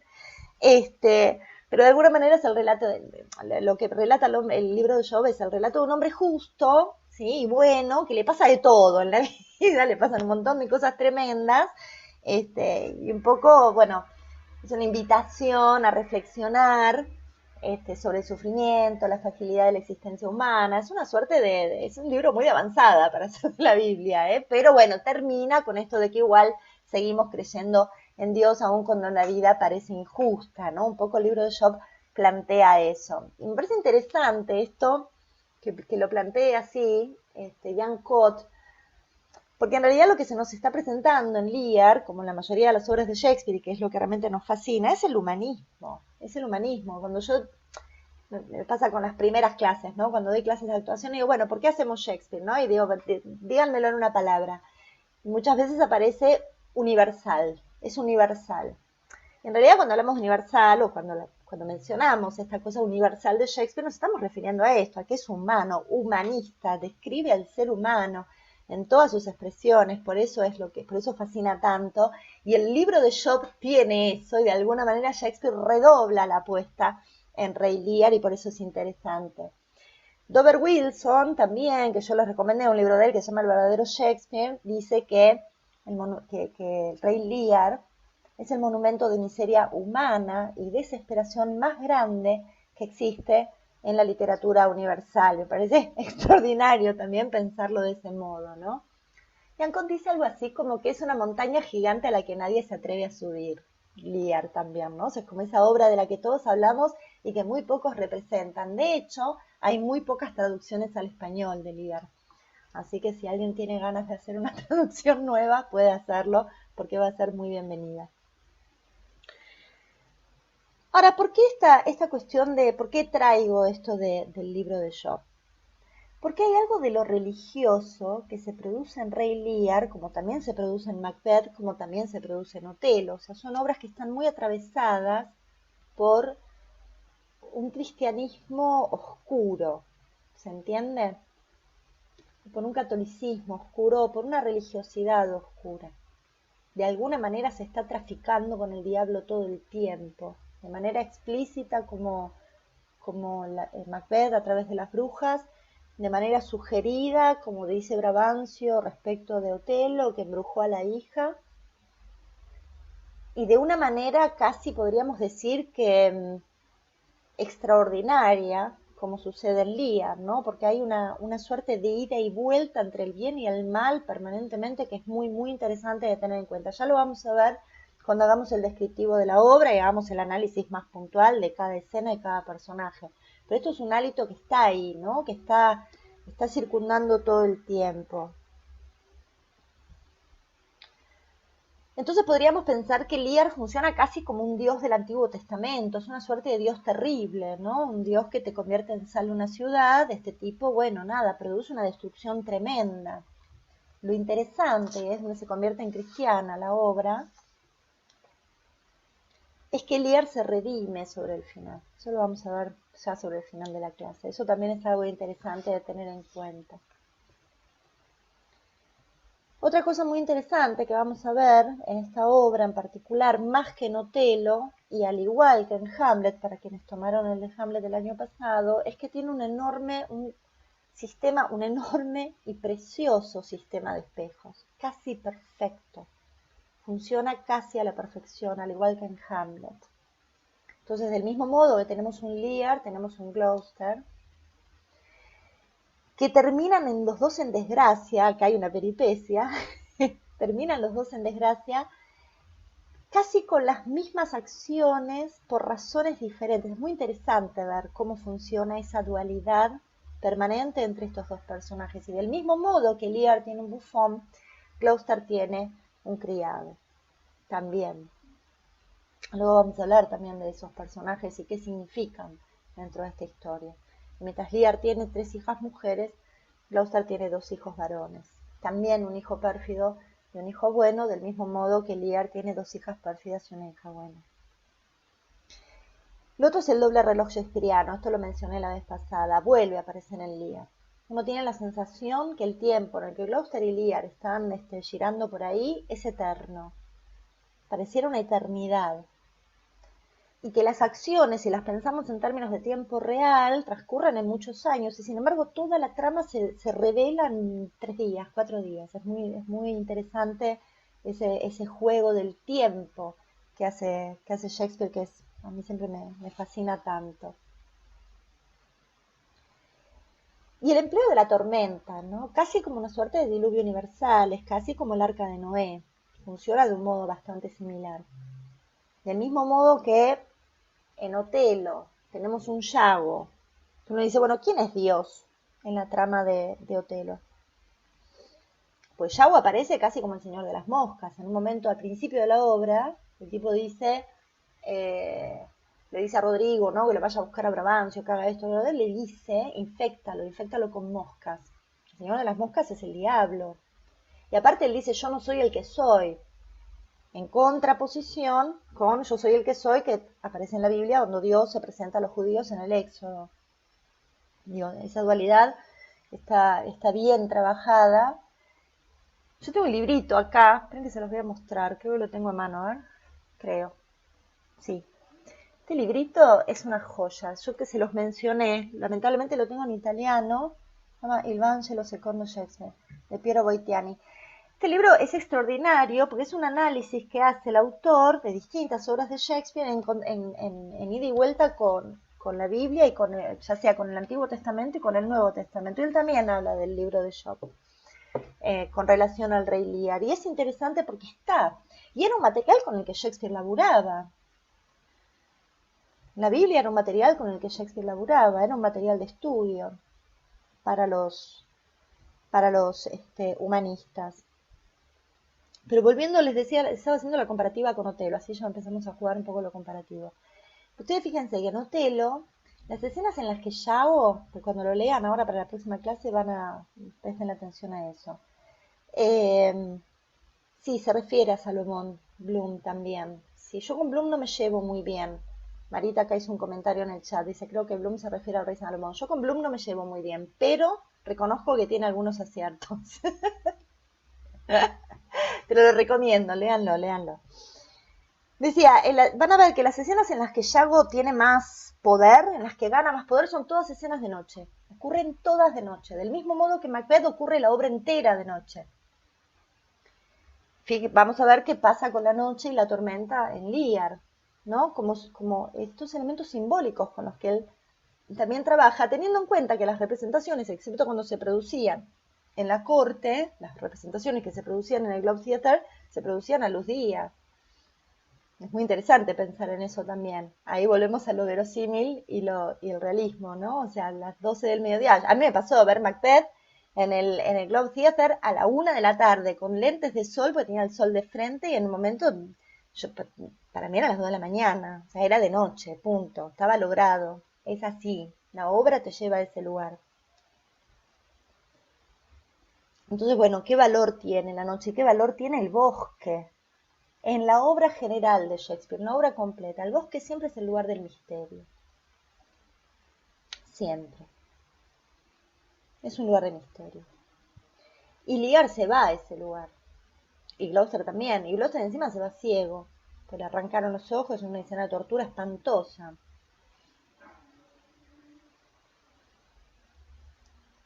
Entonces la importancia de la religión y de la perspectiva religiosa que aparece en estas obras, en todas las obras de este periodo, es, no podemos no tenerla en cuenta. Aparece con una fuerza muy, muy importante. Entonces, y presenta una suerte de existencialismo. ¿Se acuerdan que yo les dije en alguna clase anterior que a mí me divierte también ver cómo tomar autores que existieron mucho tiempo después de Shakespeare para explicar a Shakespeare, ¿no? O sea, que es muy loco cómo se produce también una suerte de doble reloj shakespeariano, podríamos decir. Hay un escrito que creo que es el prólogo de un teatro de situaciones, después me voy a fijar y se los paso. Hay un escrito de Jean-Paul Sartre que se titula El existencialismo es un tipo de humanismo, ¿no? Entonces pensar al existencialismo, que es algo que aparece mucho tiempo después, como una suerte de humanismo, hacer ese juego me parece sumamente interesante. Y yo creo que hay algo del existencialismo, en Hamlet ni hablar, pero en Lear mucho más que en Otelo, quizás.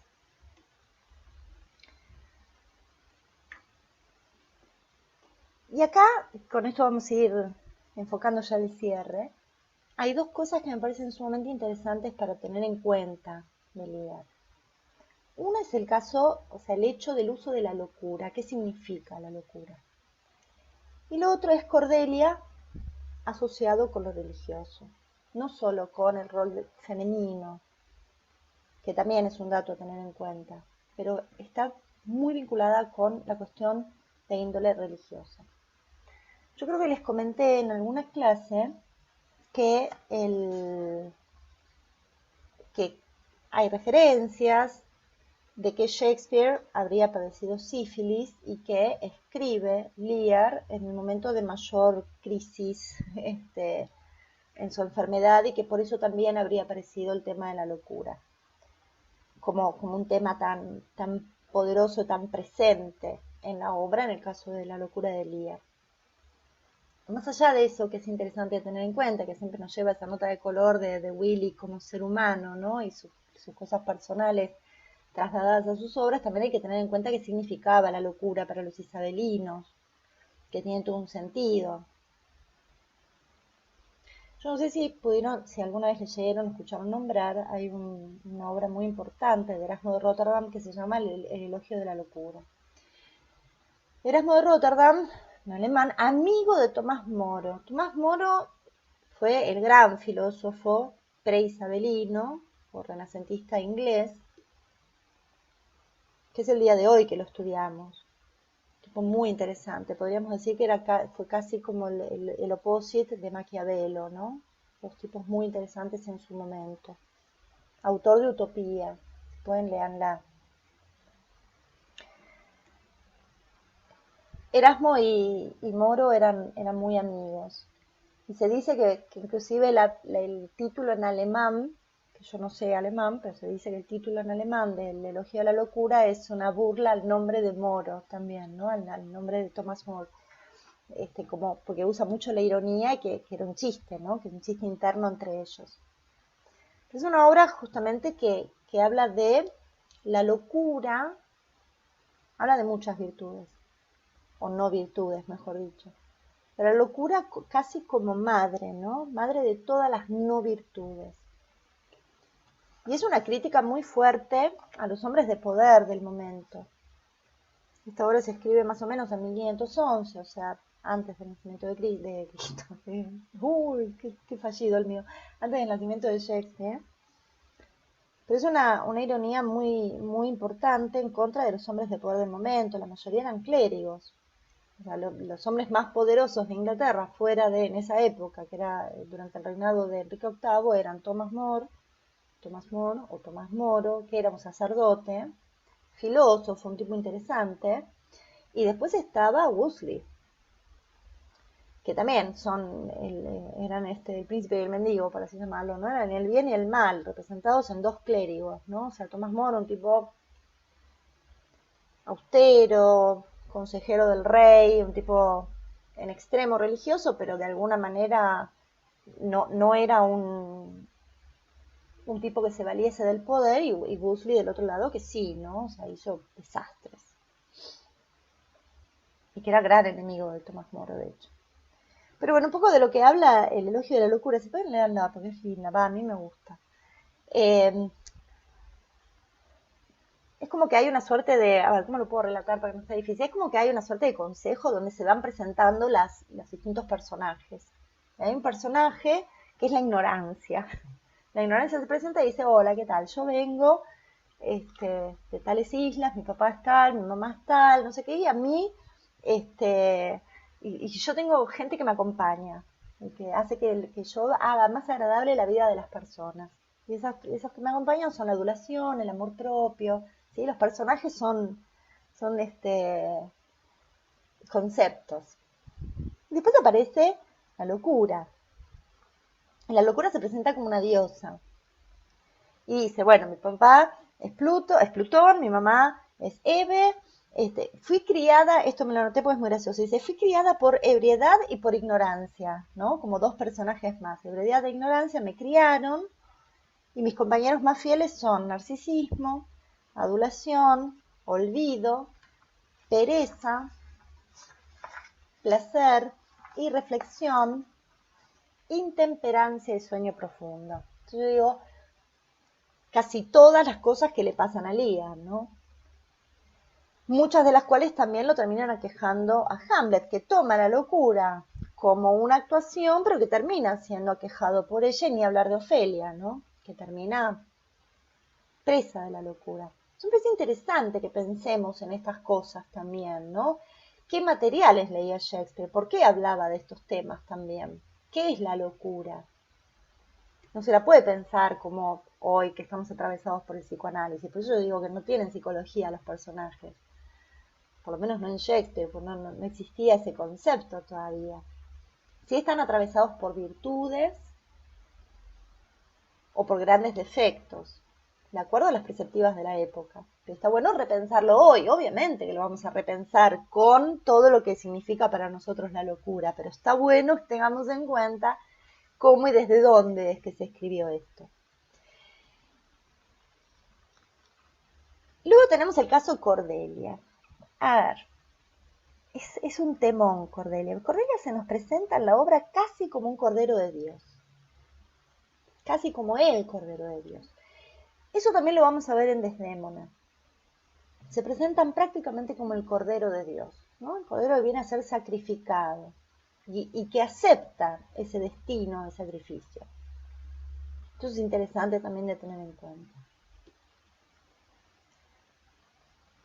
La diferencia quizás entre Cordelia y Desdémona, primero que Desdémona se revela a ese destino, o sea, a último momento se revela, cuando dice, no desterrame pero no me mates. Empieza diciendo eso, ¿no? O sea, dame el destierro pero no me mates. Te voy a matar igual.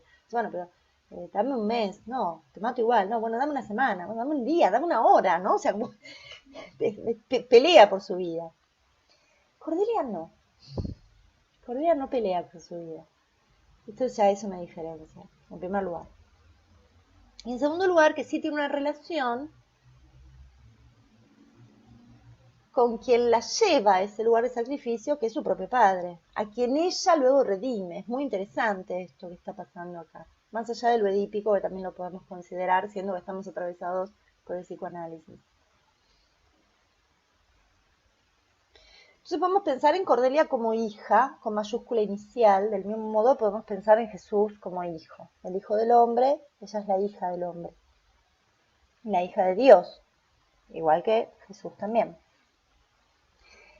De hecho, hay un montón de alusiones al texto, o sea, hay muchos textos de Cordelia que son prácticamente un copy-paste del Evangelio, de cosas que dijo Jesús. Hay una, la que me acuerdo ahora, después lo voy a chequear todo cuando hagamos el descriptivo. La que me acuerdo ahora es que en un momento a ella ella está llegando, luego de que ya el padre está loco y todo, en un momento a ella le preguntan qué está haciendo y ella dice, yo soy quien debe ocuparse de los asuntos de mi padre, lo dice en esos términos.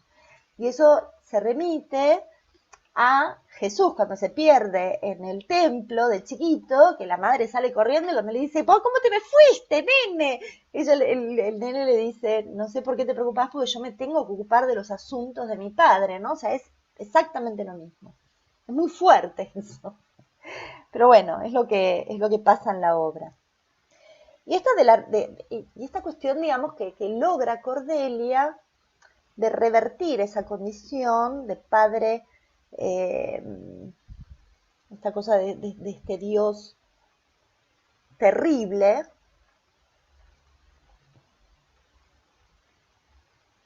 y de generar esta suerte de redención, ¿no? O sea, se redime Lear sobre el final, más allá después de que sufre como un condenado, ¿no? Pero hay un momento en el que se reencuentran los personajes.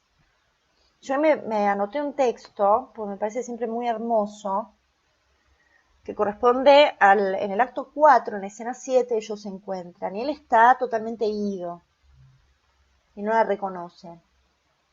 Primero le dice ella le pregunta, ¿no? ¿Me reconoces? Y le dice, sos un ángel o un ser celestial. Y ella le dice, no. Entonces él se arrodilla. Es muy interesante esto. Él se arrodilla frente a ella y le dice, te ruego no te burles de mí, soy un anciano, necio y ya senil, los 80 cumplidos, ni una hora más, ni una hora menos. Y para ser sincero, me temo que no tengo todos mis sentidos en su lugar. Creo que debería conocerte y también a este caballero, a quien la acompaña, pero dudo, porque desconozco qué lugar es este, y no alcanza toda mi sabiduría a recordar mis vestiduras, de dónde me hospedé la última noche. No te rías de mí, pues, como que soy un hombre, creo que esta dama es mi hija Cordelia. ¿No? Y él ahí, tac, reconecta. Yo lloro cada vez que leo pero soy estúpida, le lloro con todos los textos de Shakespeare. Pero siempre me parece muy conmovedor. En lo personal, yo creo que Rey Lear es una pieza magistral. Yo no me animo a dirigirla, tengo que ser honesta. No me animo todavía. Me parece demasiado grande. Creo que inclusive supera a Hamlet en un montón de cosas. Creo que nos muestra al ser humano en sus extremos, todos sus extremos, los peores y los mejores, en sus máculas más profundas, ¿no? O sea, como que nos lleva a ese lugar y que es capaz de reconocer esas máculas, eso es lo interesante. Eso es lo que creo que la hace tan interesante y tan conmovedora. Porque permite que esos personajes, aún en la mayor de las adversidades, porque Cordelia muere y Lear la trae en brazos, desesperado con esa muerte, termina habiendo una suerte de redención, hay como un resurgimiento de la propia ceniza. Para mí es la puerta de apertura a lo que va a venir luego, porque acá estamos en el periodo negro de Shakespeare, que algunos lo consideran el humanismo pesimista de Shakespeare, y que después, en los dramas alegóricos, va a aparecer ese humanismo optimista. Y es llamativo, porque acá tenemos la relación de un padre con su hija, y en las obras del final, en casi todas, no todas, pero casi todas, se vinculan padres con sus hijas. Esto es interesante también de tener en cuenta. Este librito que les mostré del Il Vangelo secondo Shakespeare, lo que dice Piero Boitiani, en un momento, a ver si lo tengo, porque no quiero decir una cosa por otra, lo tengo subrayado, él dice, el Evangelio según Shakespeare está maravillosamente inclinado y predicado hacia el género femenino, ¿no? O sea, como que hay algo en Shakespeare que va hacia ese lugar. Perdón por mi feminismo, siempre pido disculpas por eso, pero me conmueve. Entonces, para mí, Lear, y con esto voy terminando, así pasamos a las preguntas, comentarios y cómo vamos a seguir, etcétera. Para mí es un tratado filosófico por sí mismo, la obra.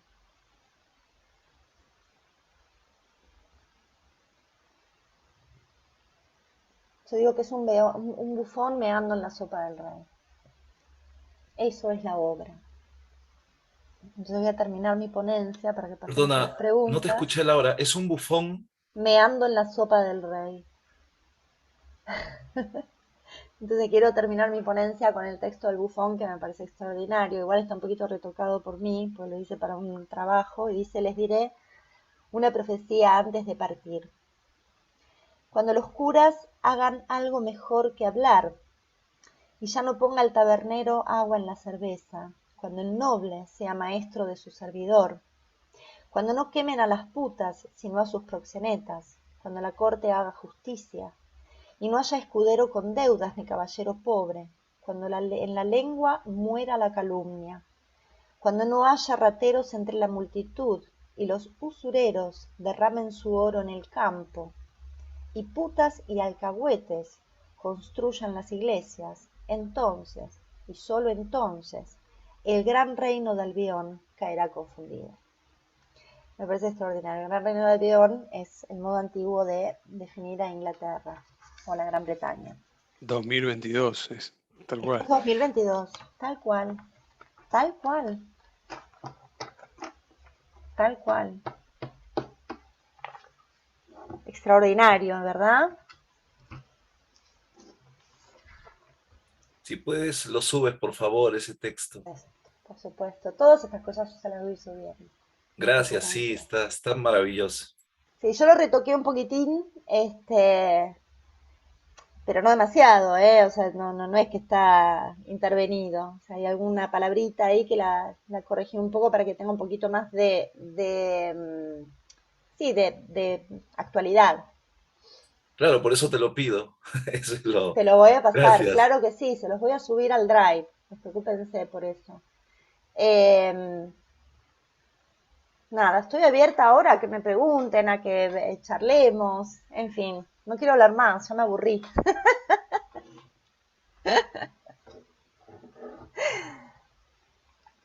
Debatamos, pregunten.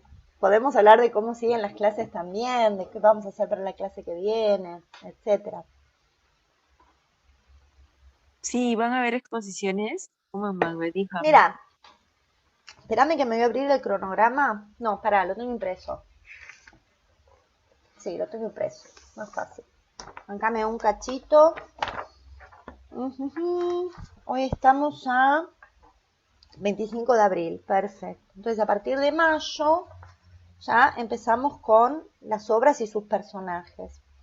Entonces, yo tanto como hacer exposiciones como hicimos el año pasado, que éramos menos, etcétera, me parece que no nos va a funcionar, pero sí vamos a trabajar 5 y 9 de mayo, que son las próximas clases, si no me equivoco. Me voy a fijar acá en el... Dame un segundito. Claro. A ver, estamos a 25, 29, el próximo lunes, 2. ¿Por qué tengo 5? Bueno, me equivoqué, es 2. 2 de mayo. El 2 de mayo y el 9 de mayo, que son los siguientes lunes, vamos a trabajar sobre Otelo específicamente, ¿sí? Entonces sí, ya les pido que traigan la obra leída y que se anoten todas las preguntas y todo lo que no entiendan y todo lo que les parezca importante de ser cuestionado, preguntado, expuesto, etcétera, se lo traigan anotado, ¿sí? Entonces, vamos a hacer un descriptivo de la obra. Decir, bueno, la obra se trata de esto, pasa esto, esto, esto, esto y esto. Yo voy a hacer una referencia de cada uno de los personajes principales, que en este caso son Otelo, Desdémona, Yago, Emilia, Casio y Rodrigo. Y para la siguiente clase vamos a trabajar con los personajes menores. Sin olvidarnos de los mayores, ¿no? Pero van a empezar a aparecer, entonces vamos a ver el caso de Emilia, por ejemplo, de Blanca, cómo es que funciona Blanca dentro de la trama, ¿sí? Que no es un personaje principal, pero que tiene una gravitancia que es enorme, y que no la podemos, o Ludovico, ¿sí? Que no los podemos dejar de lado, ¿no? Como decir, bueno, ni que hablar de Brabancio o el Duque, ¿sí? Y el 16 y el 23 de mayo nos vamos a dedicar a Lear, ¿sí? A partir de ahí, que ya tenemos 30 de mayo, 6 de junio, 13 de junio, 20, 27 de junio, ahí ya hacemos el análisis comparativo. Ya vamos a decir, bueno, a ver, ¿qué está pasando? ¿Qué pasa en Otelo con esto? ¿Qué pasa en Lear con esto otro? ¿Se entiende? Pues si no, haríamos análisis por separado. Y la idea es hacer un comparativo, ¿sí? ¿Qué más? ¿Están de acuerdo? ¿Quieren hacer otra cosa? Podemos, ¿eh? Ok. Ok, buenísimo. ¿Pudieron conseguir los materiales? ¿Tienen las obras? ¿Sí? Bueno. Laura, yo Sí. quiero proponer algo Dime.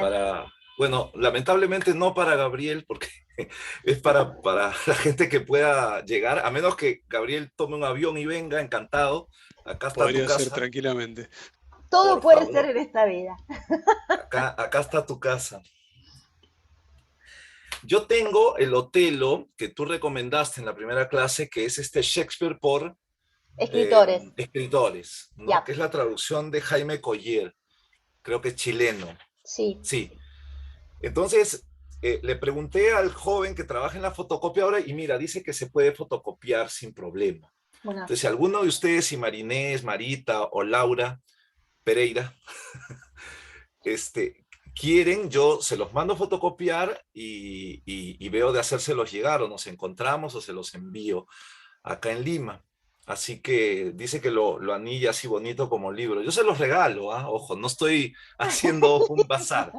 Entonces, ahora, también tengo esta edición que es del Instituto Shakespeare de Otelo. Sí. ¿Y quién la traduce? ¿Tenés ahí? No dice Ajá. que, a ver, déjame ver. Hicieron la versión definitiva Manuel Ángel Conejero, Dionis Sí. Valle y Genaro Talents. Son españoles. Yo a Manuel Ángel lo conozco, de hecho, somos amigos. Igual Manuel Ángel, a pesar de ser español, hace muy buenas traducciones. Yo tengo Lo bueno que tiene esta traducción es que tiene muchas notas explicativas, muchas. Sí. Y en cada hoja. Entonces Buenazo. también está a su disposición si me contactan. En este volumen de Losada está la traducción de... Esto sí no se puede fotocopiar porque se me logra, pero se los puedo prestar. Entonces está la traducción de Otelo de... No sé si la mencionaste, creo que es... déjame un ratito. Delia Pacini. Sí. La traducción Aquí. de Delia Pacini. Sí. Yo Está, trabajo con esa. Con esa y con la de Rolando Costa Picasso trabajo yo. Y Ray Lear está la traducción. Idea Vilariño debe ser. Déjame ver.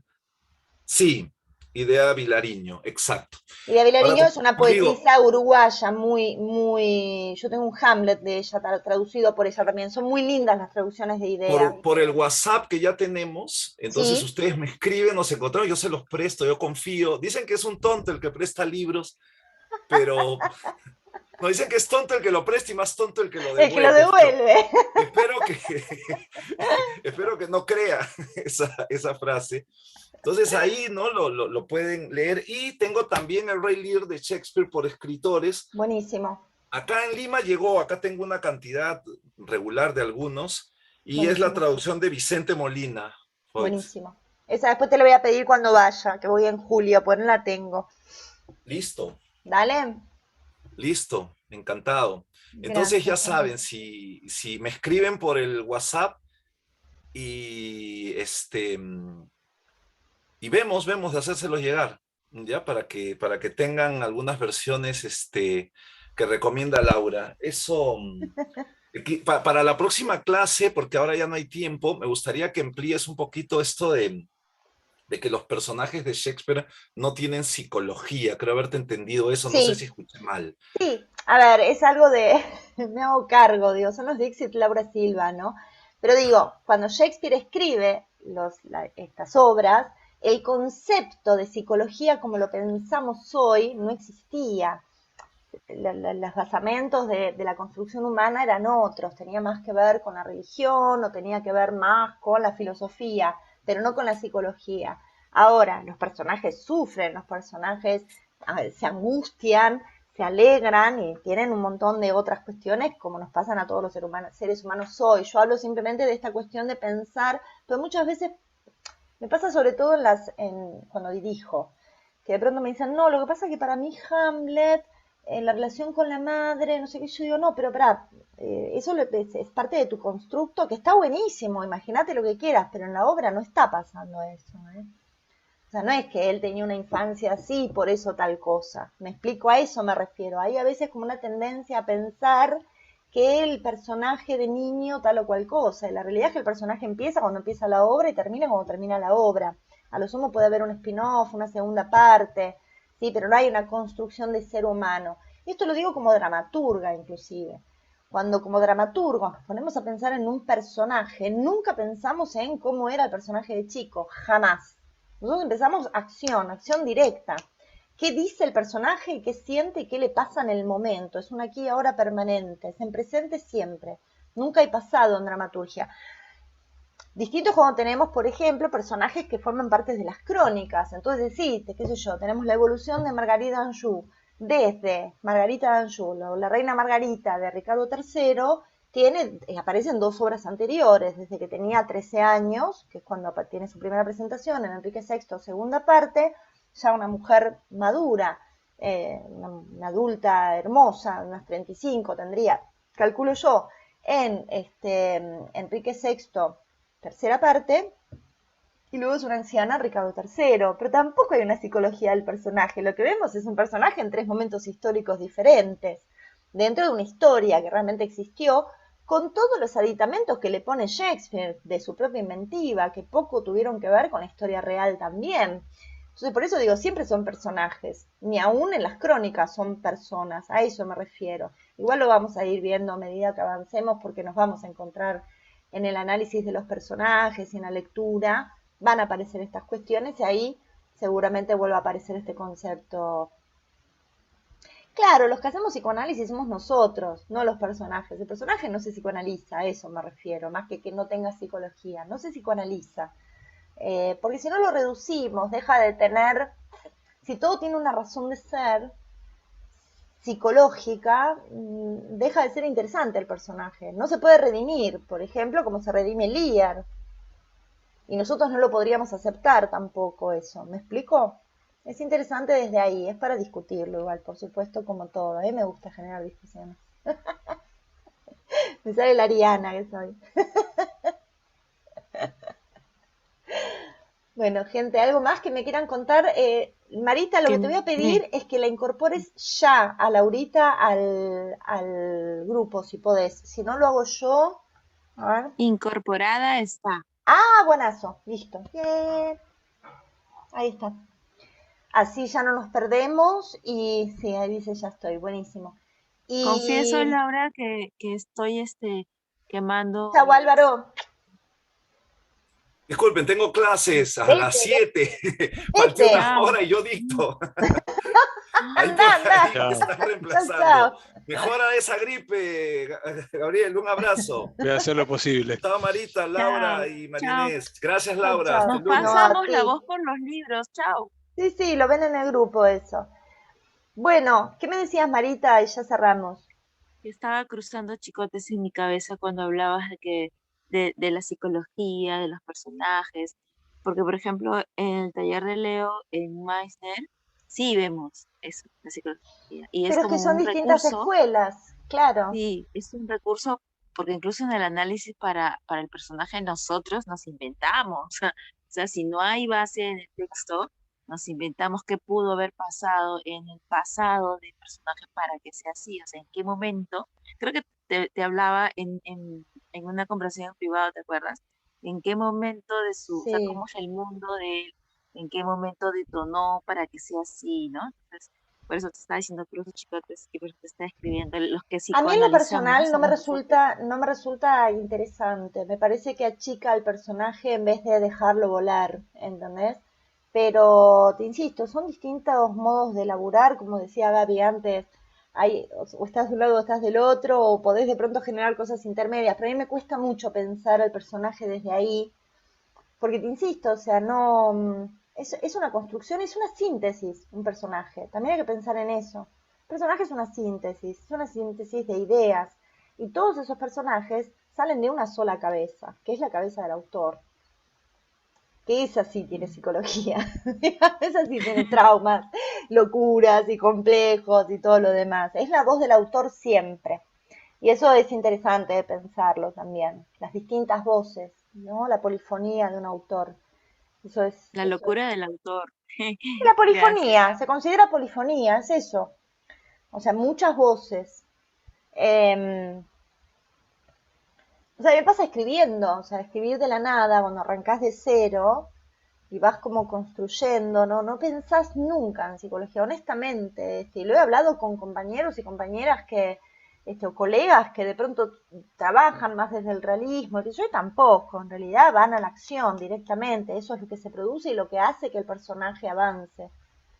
Yo creo que les comenté, tuve un profesor de dramaturgia interesante el año pasado en la maestría que nos decía, bueno, piensa en el personaje, o sea, cuando no te trabas, imagínate una improvisación, imagínate a los actores improvisando, y sobre eso vas escribiendo, el personaje te hable, casi que funciona como un ente, es muy interesante. Ya vamos a hacer, creo que en mayo arranco con uno de dramaturgia, por si alguien se quiere sumar. Así que vamos a jugar un poquito a escribir ahí, si tienen ganas. Bueno, gente hermosa, feliz de Un verles, millón de como gracias. Hermoso. ojo, Hermoso como todos los días. qué lindo, los quiero, gracias. Gracias por Chau, decírmelo. chicas. Chao, Nos vemos Nos el gracias. vemos. lunes, nos vamos hablando. Chau, chau. Gracias, Lau. Chau, Chau. chau. Chao. Chao.